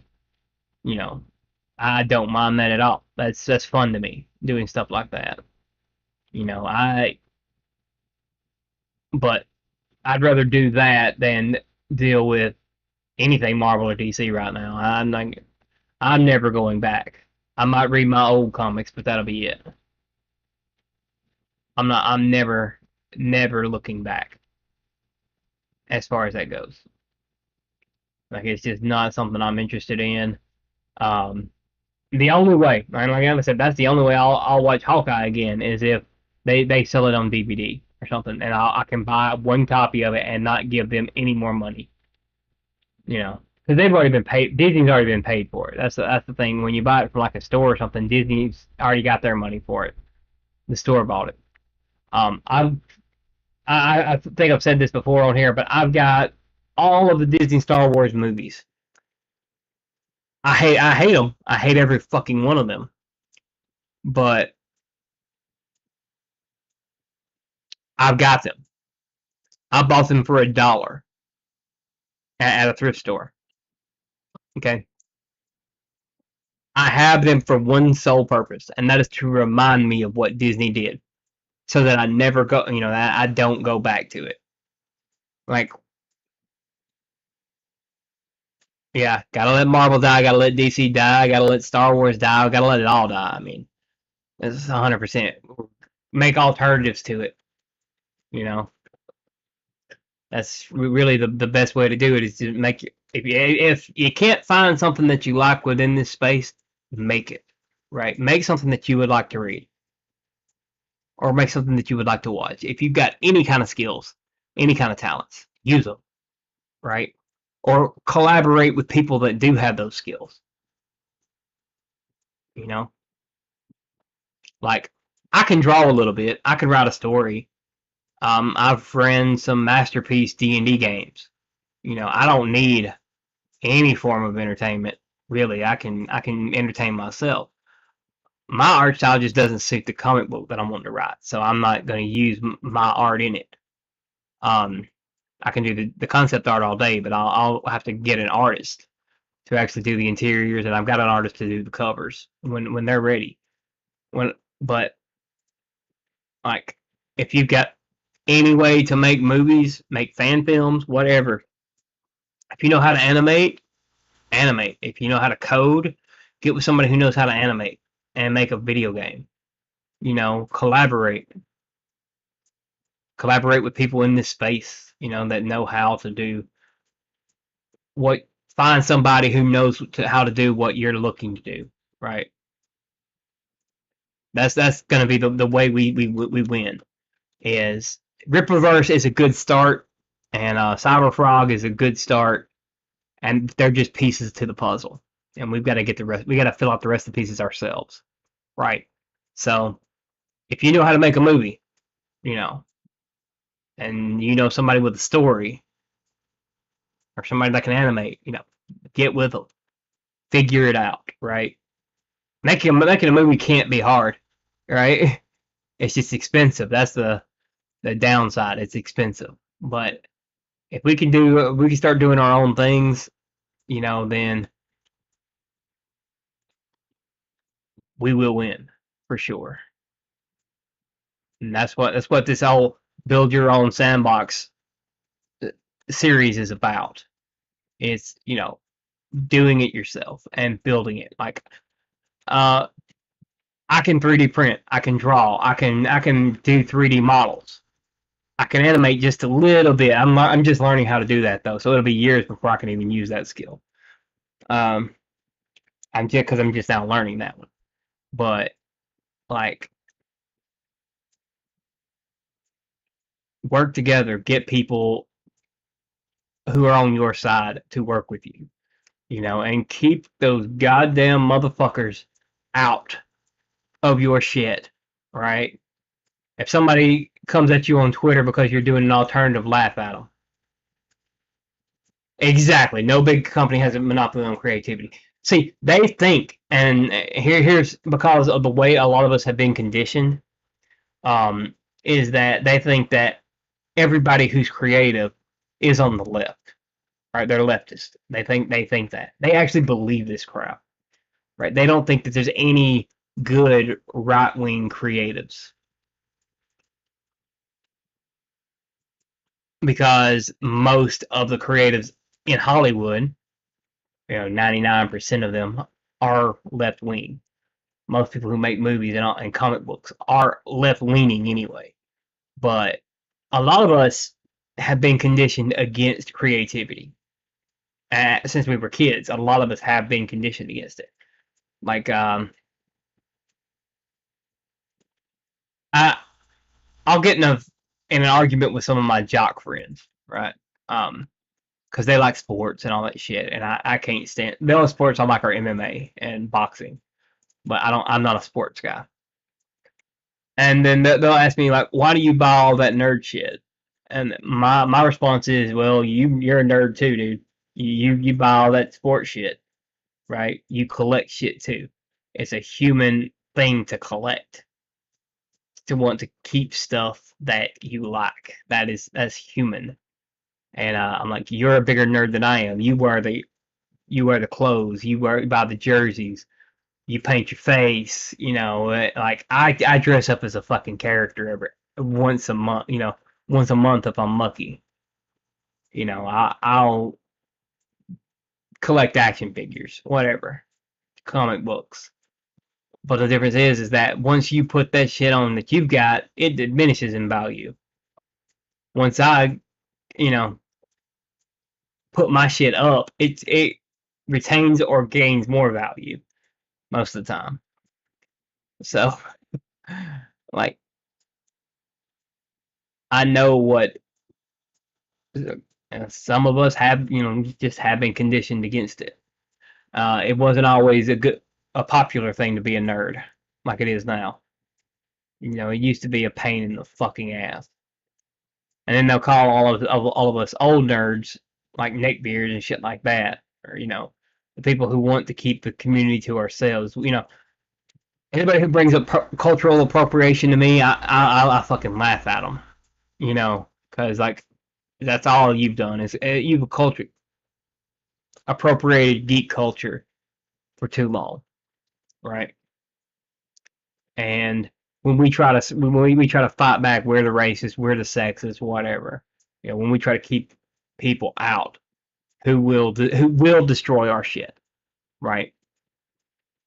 Gatekeep the fuck out of whatever you love. That's all I can say. Gatekeep the fuck out of it. Um, and like I was saying earlier in the stream at the very beginning, like if somebody comes into this chat and they're acting like a fucking retard, by all means, by all means, if I don't pay attention to it and I don't notice it, I trust you guys to handle it. I trust you guys to rip him a new asshole. We're all Rippa fans in here. We know what the fuck to do, right? We've all done it. Like, don't. don't let anybody come in here and start bullshit, right? If they want to argue, they can argue. I don't give a fuck about that. And but they want to start insulting us in our own fucking room, our fucking space. No, I'm not tolerating that. You know, this is my room right here. This is my world. This is our world. Um, that freedom of speech only exists as far as we allow it. You know what I'm saying? Like that's it. Freedom of speech only exists as far as we are allowing it on our property, and this is our fucking space. All right, so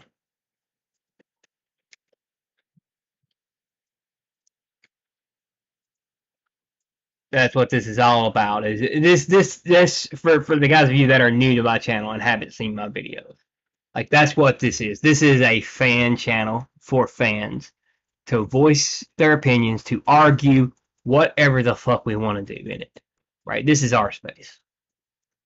And we have a direct connection to the creator of ours, of our fandom, right?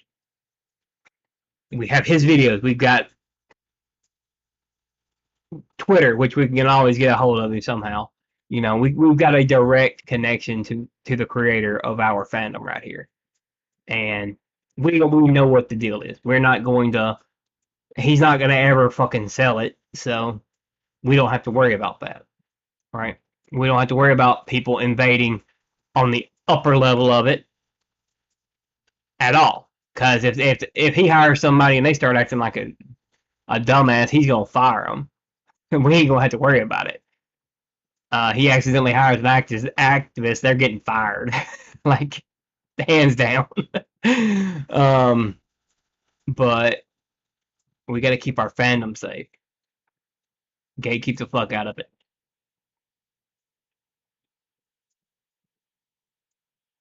I don't even mind a fucking straight up hater, like, and towards me. If they start trying to take over the fucking chat, my mods will deal with it. They can hate on me all they want. I don't give a fuck. I'll laugh at them. They can't you can't cancel me. Like if they deleted this channel, if YouTube banned me from YouTube, I'd have a new YouTube channel the next day, and I'd be like, hey Twitter, yeah, I got a new channel, guys. We got to build it back up. All right, had to change the name because YouTube banned me because somebody reported some shit I said and took it out of context, which is very easily do. But you can't cancel me because I don't give a fuck. I ain't concerned about getting canceled. Yeah, activists are good chameleons, but once they reveal themselves, that's a whole different story. Because once you open that can of worms, you ain't going back in, right? There ain't nobody going back in that can, and but it's all just, you know. I'm actively telling you, gatekeep the fuck out of it. If you're on the Reddit and you see some dumbass posting some dumbass shit, call them on their dumbass shit. But leave it at that, because Reddit's fucking weird. But definitely just don't tolerate their bullshit. They cannot cancel you if you're not afraid of them. If you let them cancel you, right? That's the only way you get canceled. I own my own business. I'm not concerned about it, right? That's just it. If people who are afraid of cancel culture are the ones that get canceled by it, or the ones who have fought for too long and just give up. Those are the ones.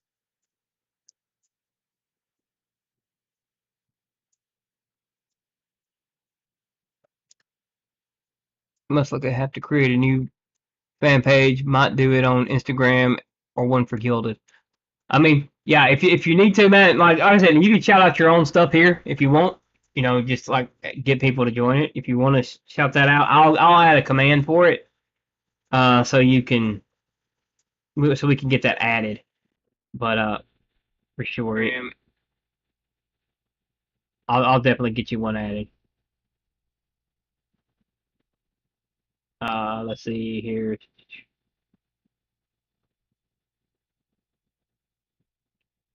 But yeah,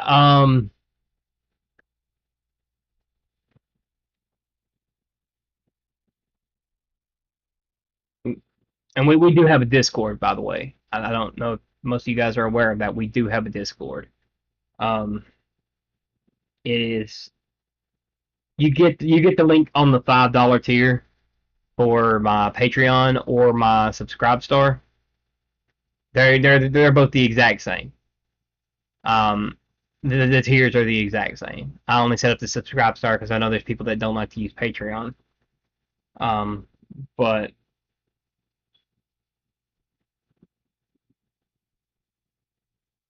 and the only reason I'm charging for the Discord link for the $5 tier specifically is most of the time retards are not going to pay to become a part of something. Their side's not going to pay to be a part of something, right? So that kind of weeds out them. If somebody that's already subscribed to me and everything and they want the basic access, I'll be more than happy to give them that small access to the community. But just so you won't have access, there's everything else is behind the paywall. So, and that's just to protect our shit, pure and simple. It's a lot easier to catch somebody acting like a retard in general than it is across multiple pages. Um, but yeah, it's all about protecting what we've got now because it's in the very beginning of it, and we've got people who are haters and they're attacking every single day, right? Uh, we're customers, we're fans, and they think that they don't make shit for their side don't make shit for us anymore, right? They don't. There's nothing that has been made for fans recently. I'll say Stranger Things. Stranger Things did go back to being like more fan centric than it was like last season. Like last season, you could kind of see it getting corporatized, and then this season, it looks like they paid attention to like the critical drinker and everybody you know who called it out. They paid attention and they fixed it this season. So Stranger Things has actually turned really good.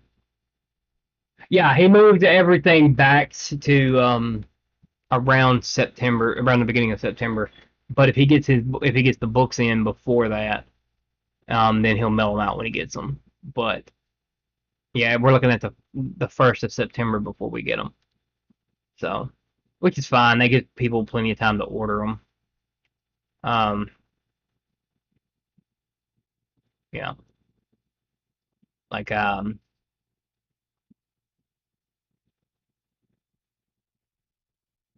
it's just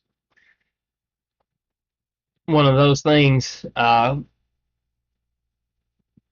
definitely against bad faith criticisms and all that shit. Call them retards and go on. Like, if somebody calls you a racist, laugh at them, call them retard, and go on. Don't defend against it because then you're guilty. If you defend against it, you're guilty. If you uh in their minds, you're guilty. Right? That's how they get you to don't apologize for shit. Don't apologize for fuck all. No matter what the fuck you say.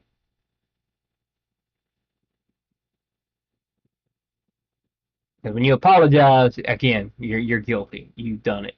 If you just laugh at them and call them fucking retards, they normally just back off. Like, legitimately, I mean the fuck out of them. Like, I will not even lie. I mean the fuck out of them.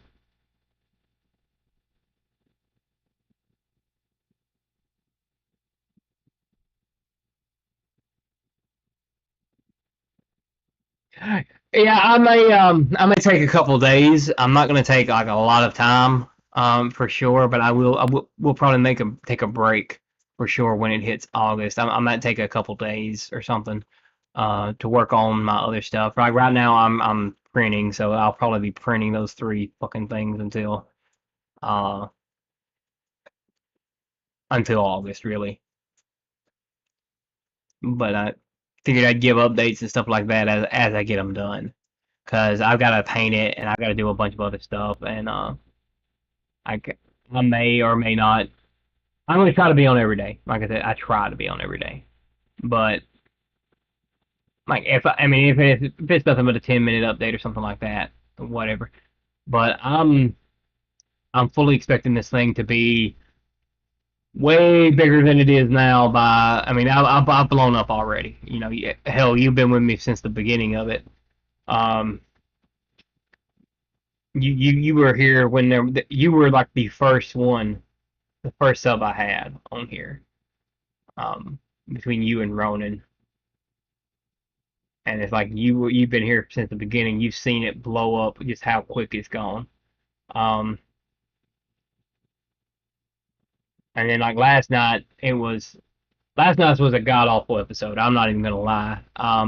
It was terrible. I was just gonna play a game, but I had gotten into the gaming section, right? And nobody fucking showed up except for Barrett. Nobody showed the fuck up all night long. But that's not even what was bad. It was just I could not get my PlayStation remote thing on the computer to work. I couldn't make it. I could not make this thing work. Right, I was trying to play and my camera kept getting fucked up. I mean, it was just a bad stream. I got pissed off and I just ended the stream and just ended up going talking. But because I was listed in the gaming stream, yeah, Barrett was the only one watching the whole night. But I ended up getting listed in the gaming stream, and it was god awful. It just like nothing worked. So people would pop in for a split second, and then they would just leave because they realized I wasn't playing a game after about the first 30 minutes. I could not get it to work, and it was doing something weird with my remote where like I would press L1 to do like a combo because I had to use L1 for the combo. I'd press L1 and it would be like I was pressing the middle button for the controller. So yeah, my gaming stream did not go well last night, but I mean it was fun. Me and Barrett just sit up here bullshitting for what 2 hours, 2 3 hours. We just sit up here just bullshitting all night. So it was fun, but it just like the first part of it, was just frustrating. Um, so I'll probably leave all the game streams to Twitch from now on, just because I don't want to end up in the gaming section of YouTube again. It was not a pleasant experience on my part, but yeah. So there's that. But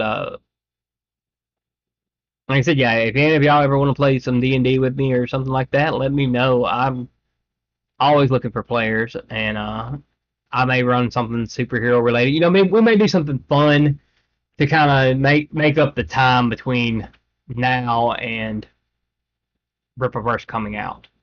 You know, hey Cookie, yeah, there's always angry ratings here. Um, you know that though.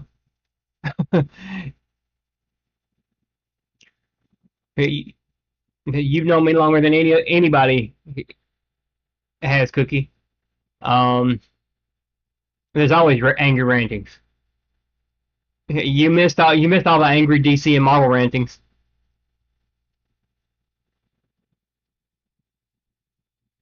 Um, but yeah, so I may do it, and I say D&D, and she appears, right? That's how this works, right? I summoned her with D&D, because she's one of my D&D players.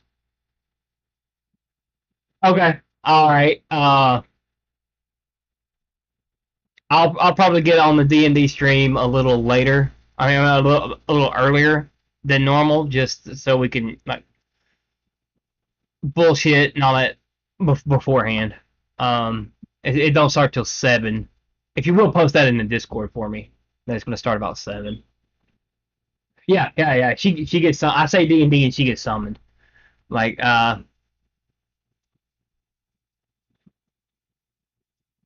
like that's how that works. But yeah, I can do a superhero game. You never played D&D, Barrett? Well, I mean, the way I put it is that I've never met anyone I've ever played with that didn't enjoy it after the fact. I was reluctant to play it at first myself, but like,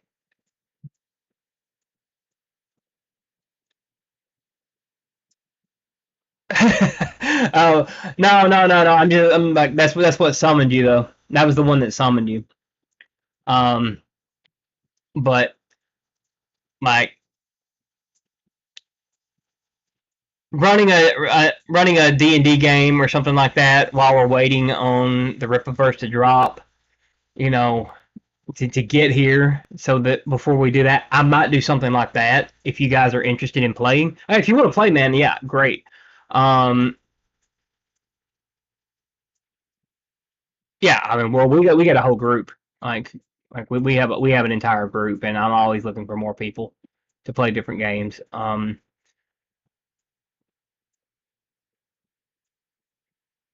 I've got if you want to play in the Pokemon game, I have to charge you. But if you don't want to play in the Pokemon game, that's a whole different story. Like we can see what we can do there. Okay. Yeah. Um. Yeah. Yeah. I know you have Cookie. um. But yeah, I mean, if you want to play in like a superhero game or something, some shit like that, we can do that like once a week until uh any night but Tuesday night. I can do it just about, and I don't do it on Sundays. So any night but Tuesday and Sunday, I'm free. Like I'm 100% free. I do this, um, all the time, but I can also record the damn thing and we can all play together and do that. Yeah, like that's what I was thinking. Capers, like we might play capers while we're waiting on, or you still think you should take the caper style game and convert it to like WoW? I don't want to do that. I would just rather play capers, or play WoD. I mean, there's already I can't think of the damn name of the game now, but there's already a superhero style game in WoD that we can use. But I was thinking of doing capers with the cards and everything. Uh, that would be fun. Just doing a superhero style game. I don't want to do. I could do the strange, but I don't want to because that leads you into wanting to do Marvel or something like that, and I'm very anti Marvel right now. So you know, anti Marvel DC right now, and I have ran a Marvel game. Capers would yes, Capers would be great. Like, and it would be all original characters. Capers would be the one I would lean towards because it would be a great thing to do on here too as part of the stream, and just playing with you guys, getting to know you guys a little better would be great. Also, like I said, I'm all about this community. This is my community. I am 100% for it. And Quirky can tell you I've ran games for years. I've ran D&D for years. Uh, she's played with me for years. So she I'm all about like getting to know this community, getting this community bigger, and exposing people to things that they may not have ever done. Right? I love introducing new people to D&D. Like that is great. Um, I love running the games. I'm not so much of a player, but I am.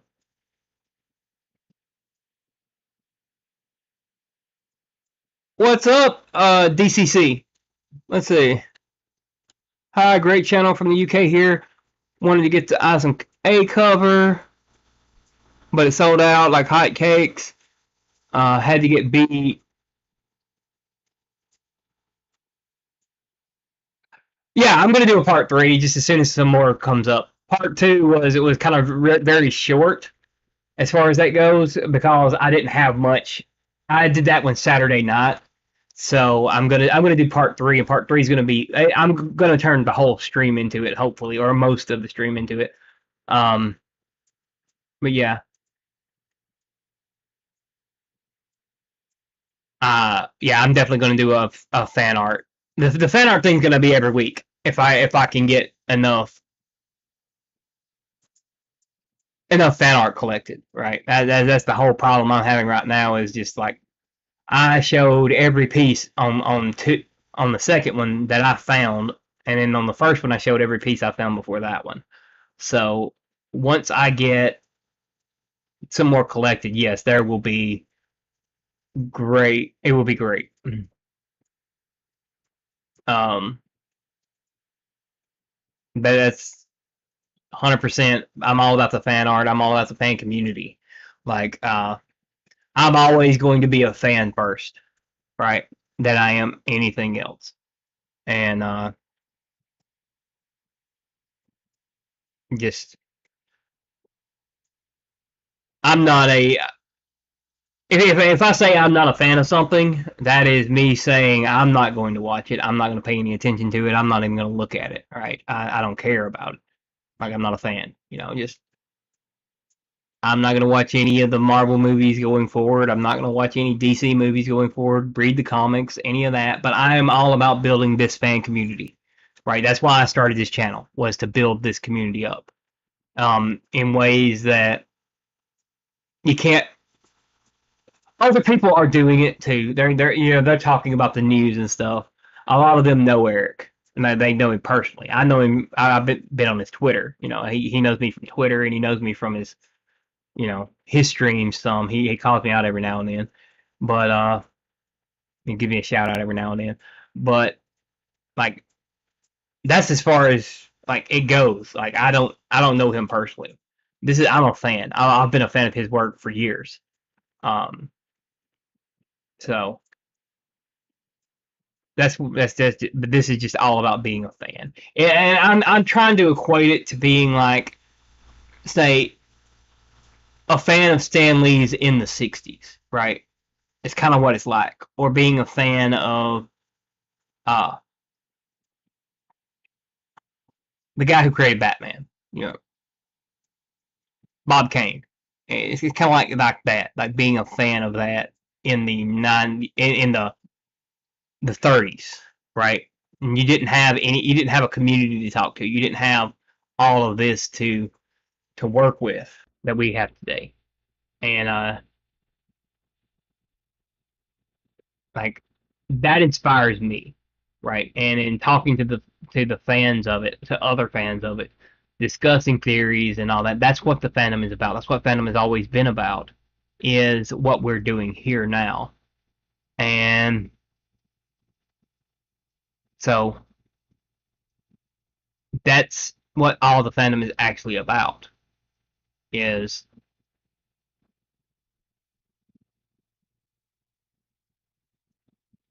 yeah, yeah. I mean, I will always be a fan of the older stuff. Like that's never going to change.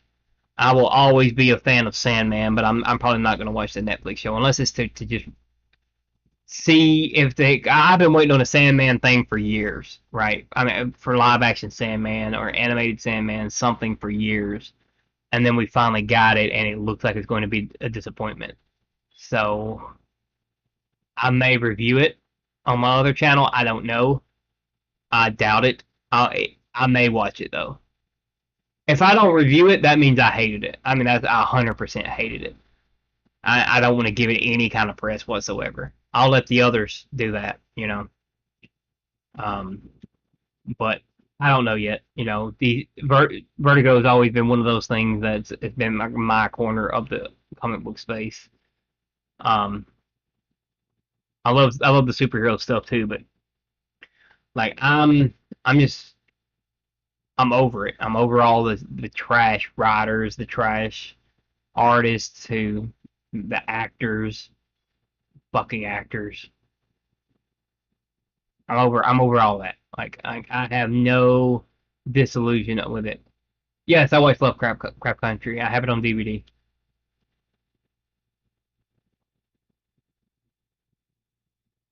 I also watched The Watchmen on HBO, and I hated it, but I also hate The Watchmen. So it was that was 100% SJW trash, right? But yeah, I liked it. I like Love Crap Country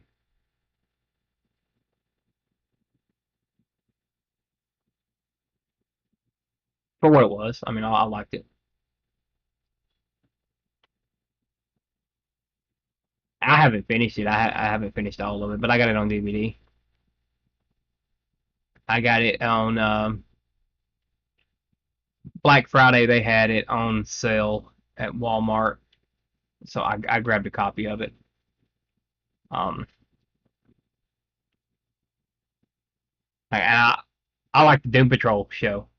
Like as far as that goes, Doom Patrol best piece of DC live action media to ever fucking exist.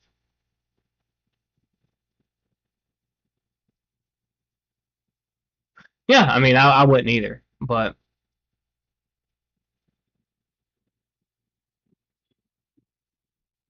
like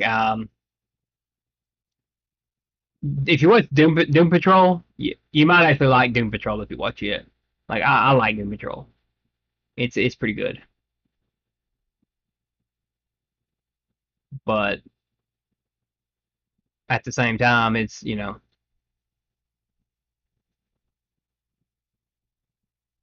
it's Doom Patrol, so it's weird.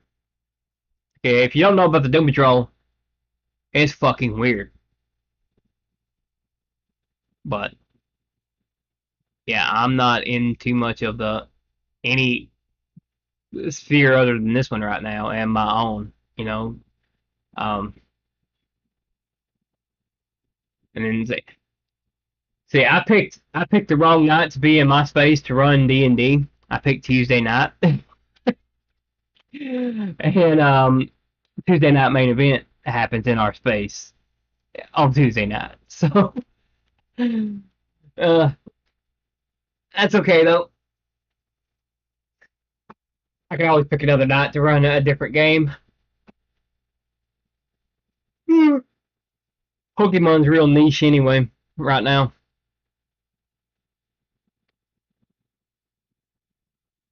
Like super fucking focused on one branch of anime to make a damn D&D game off of. But it's fun. It is fun for sure. Um, but yeah, D&D is my passion, and I don't mean like just Dungeons and Dragons. I mean tabletop roleplay altogether is my biggest passion ever. And I'm kind of a yeah Jurassic Cowboys. Uh, oh, okay, yeah. I'll think about it. I'll think about it.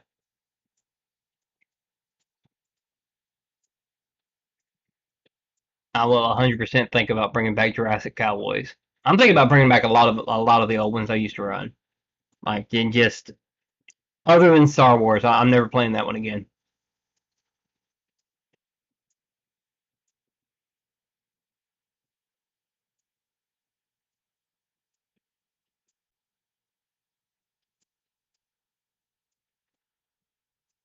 Okay, man. Well, whenever you're ready, let me know, and we'll get you in. For sure. Like I said, I may do that over August. Is I may run a superhero D&D game and just just to give us some kind of superhero fix to go off in our until September. Just to give us something. Uh, it'll be better acting than the MCU movies for sure. None of us even voice act really. We'll throw some accents and we're just batshit crazy.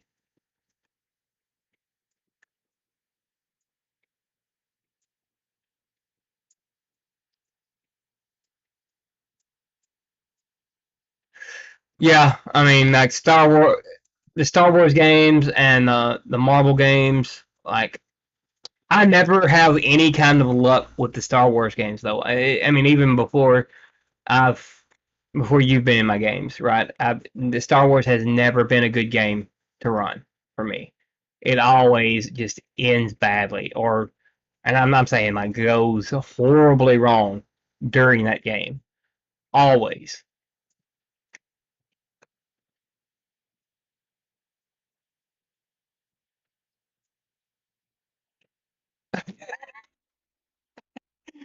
Oh, yeah.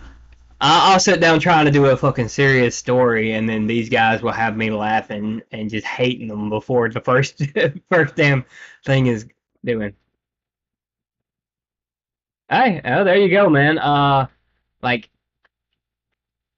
Like that is it is my passion. Like I'm working on a couple of games right now, couple of the stories right now for them, and I've got like what we were talking about earlier, capers. I've got a story for that.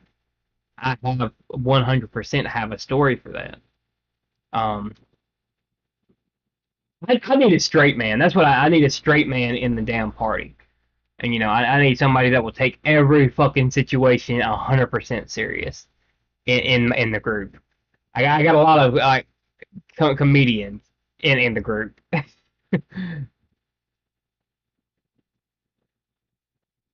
Yeah, and yeah, it's like I'm tired of being disillusioned with everything that I love or hating everything, being apathetic towards everything that I used to love. Like that's it. That's why I decided to do this channel right here. Instead of trying to do it from my old algorithm and my old channel and stuff like that, and doing like I wanted to do something that what fandom I belong to, right? 100% what fandom I belong to by the name of the thing, right? Like Star Wars theory is always going to be Star Wars theory, right? It don't matter if he talks about anything else in the show. It's Star Wars theory. Um, and that's kind of what I was going with this. But I'm gonna be like, you know, more videos, theory videos, everything. Just, I mean, and yeah, you are right. Hell, I mean, by the time about mid-August, this thing is gonna blow up even bigger. It's gonna be fucking insane by that point.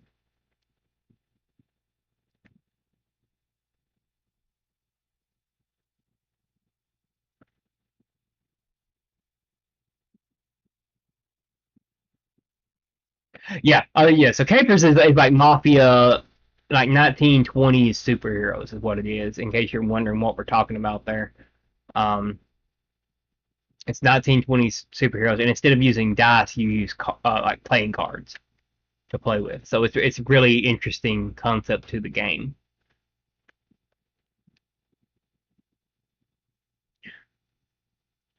But then again, I mean, nothing really beats like what was it? Kids on bikes. All right, Billy, little Billy on kids on bikes. Um,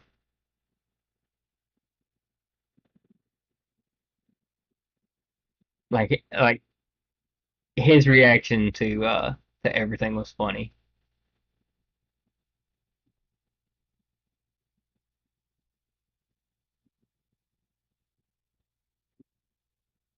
Yeah. Um. You're fucking not, daddy.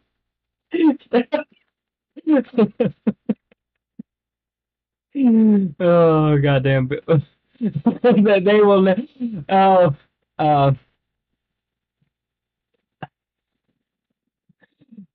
random conversation between two characters in this game that's kind of like Stranger Things. That's the best way I can put it. Is like Stranger Things, and yeah, it got fucking awkward real quick, but it was funny as shit. Um, and then got mm, basically mafia superheroes for capers. But that can be crazy. I don't mind if a game like that is crazy. I don't like. I told him I don't mind if Pokemon is crazy because it's Pokemon. It needs to be a little like anime-ish.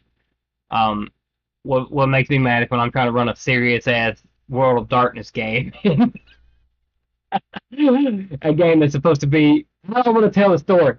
I will save that. I'll save that for later. Because I'll have to get Volk to retell it to me first, so I remember all the details, or get Volk on here one day to tell it. But yeah, it's uh,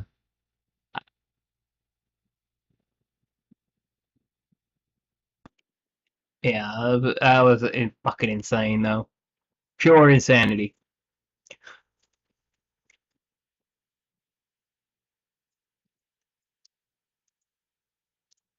But anyway, I have pushed this stream for about. I'm not. Which one? Which one?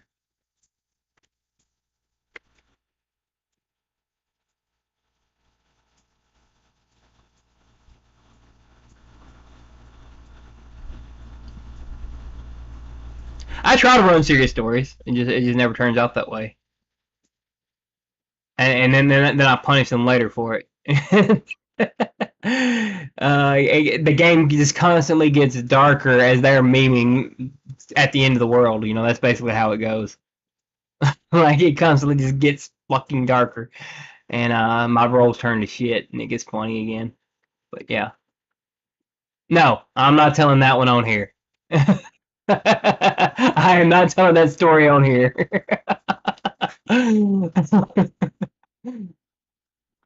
It's just because I can't do the voice right now. I can't do that voice right now. I killed my voice over the past week. Like that 5 hour stream I ran on last Thursday, my voice is still not recovered. And then I ran a 3 hour stream every day since. I can't do the voice right now.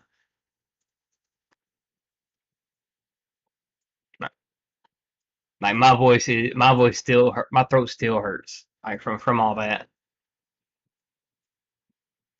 I did a 5 hour stream one day and a 4 hour stream the next, and then a 3 hour stream the next day after that. And then there was yesterday's game was around 2.5 hours.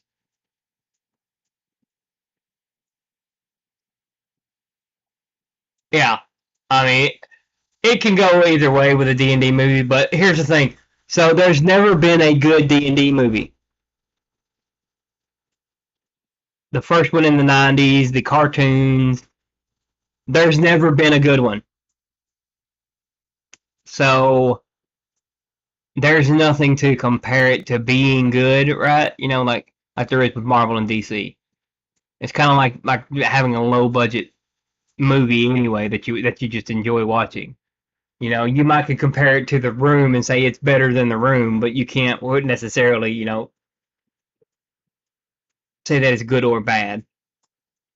Yeah, until you watch it. But it looks goofy, but it might not be bad, right? While the first movie tried to take itself seriously, it was bad. The second movie was worse than that. The third movie worse than that. The best D&D movies they're called the Gamers, right? There's the Gamers 1 and the Gamers 2, and it shows like the players, and then it'll show their character, and their character is just them in a costume, right? Those are then they're goofy like C movies, is what it is. They are the best fucking one, best D&D movies you'll ever see.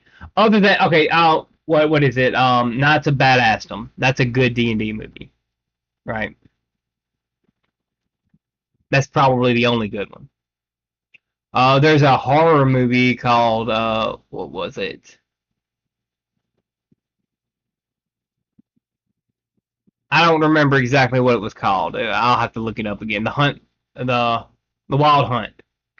Yeah, that was it. It's called the Wild Hunt, and it was a LARP movie, and it was pretty good for what it was. It wasn't like off the wall crazy, but it was pretty good. It's pretty much just involved a psychotic character that believed he was in D&D. You know, that's what it was. But I mean, there haven't been any good official D&D movies, and there never will be because they keep focusing on their own stories, and you know, nobody wants to make the Drow movie. Nobody. You see how that went with Community when they had Ben Chang dressed up as a Drow in one episode of their D&D episodes. There's no good D&D movies. You won't find a good D&D movie.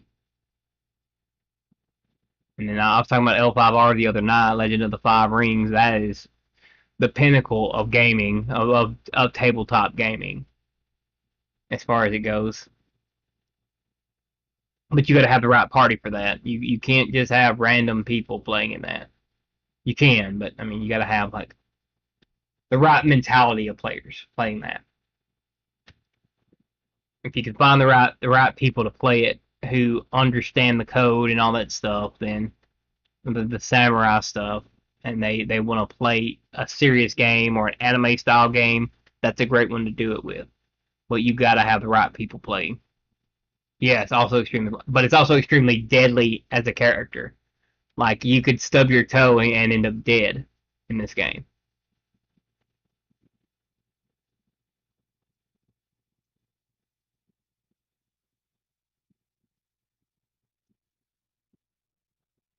because that's the way the game goes. It's the damage output in this game is insane for what a level one character can kill a level, and the highest level in the game is 5. And most people don't make it to level 5, but a level 1 character can kill a level 5 character in this. It's not like a regular D&D game where the levels matter according to, I mean, yeah, you're going to roll more dice as a level 5, but you're not going to be any less killable at level 5.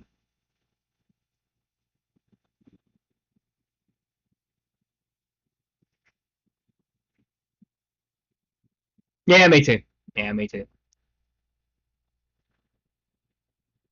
But like I said, I've got a game in a couple hours, so I'm gonna take off here right now. I gotta go eat and all that stuff, and try to rest my voice a little bit before the game starts tonight, cause it's gonna be yeah. I've got to rest some on it because last week I didn't get to run it because I was. You think there will be a Rippaverse fan film or cosplay of the characters one day when people start? Yes, 100%. Like I'm actually working on some animation. I'm learning animation myself, so I can make stuff like that. But I can do cosplays right now. I can make the cosplays for the characters that are showing up already. Um, and what I can't make, I know people who can make the stuff, like make the soft parts.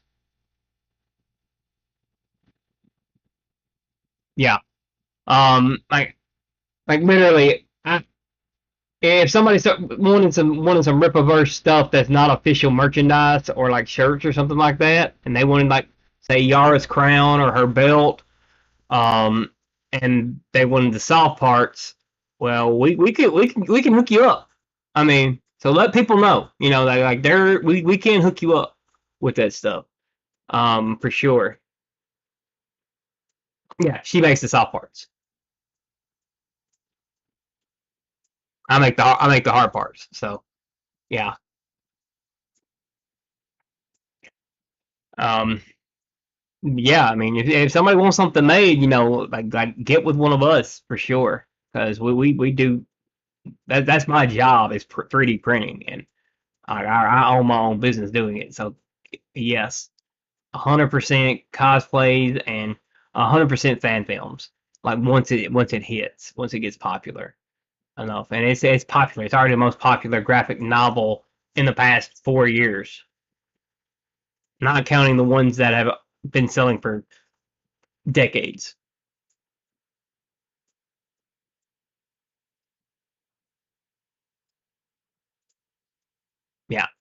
So I mean, I might do Alpha Core, dude. Alpha Core leader at some point.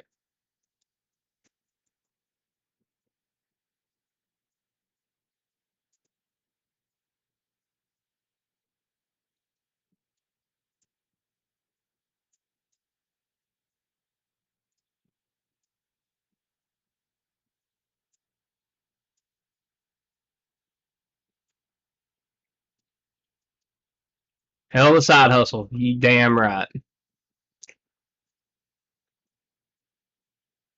I was saying this the other day. Like I printed off a belt for Raven from Teen Titans and like the comics, not the show. Um, for a girl like over a month ago, and it took me about a month to print that. But yeah, I mean the cosplay stuff is going to be amazing once it gets going, especially with how kind of simplistic the designs are.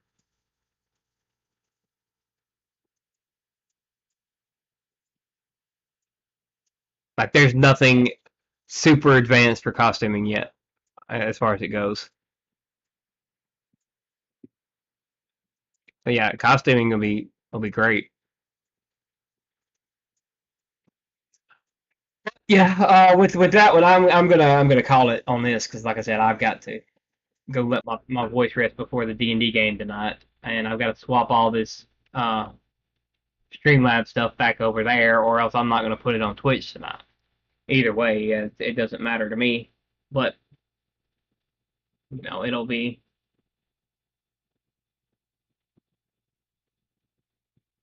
Gotta let my voice rest, and I gotta eat before all that starts tonight. Because once it starts, I'm gonna be here, sitting here until the game is over for the night, which is about 2 hours long, 2 to 3 hours long. It's not that bad. People start checking out about 9:30 my time. So yeah, and if we do stream on Twitch tonight, yeah, y'all come hang out. The where I can't get my link. Somebody hell use the Alpha Core uh command if you will. I can't get to it right now on my end.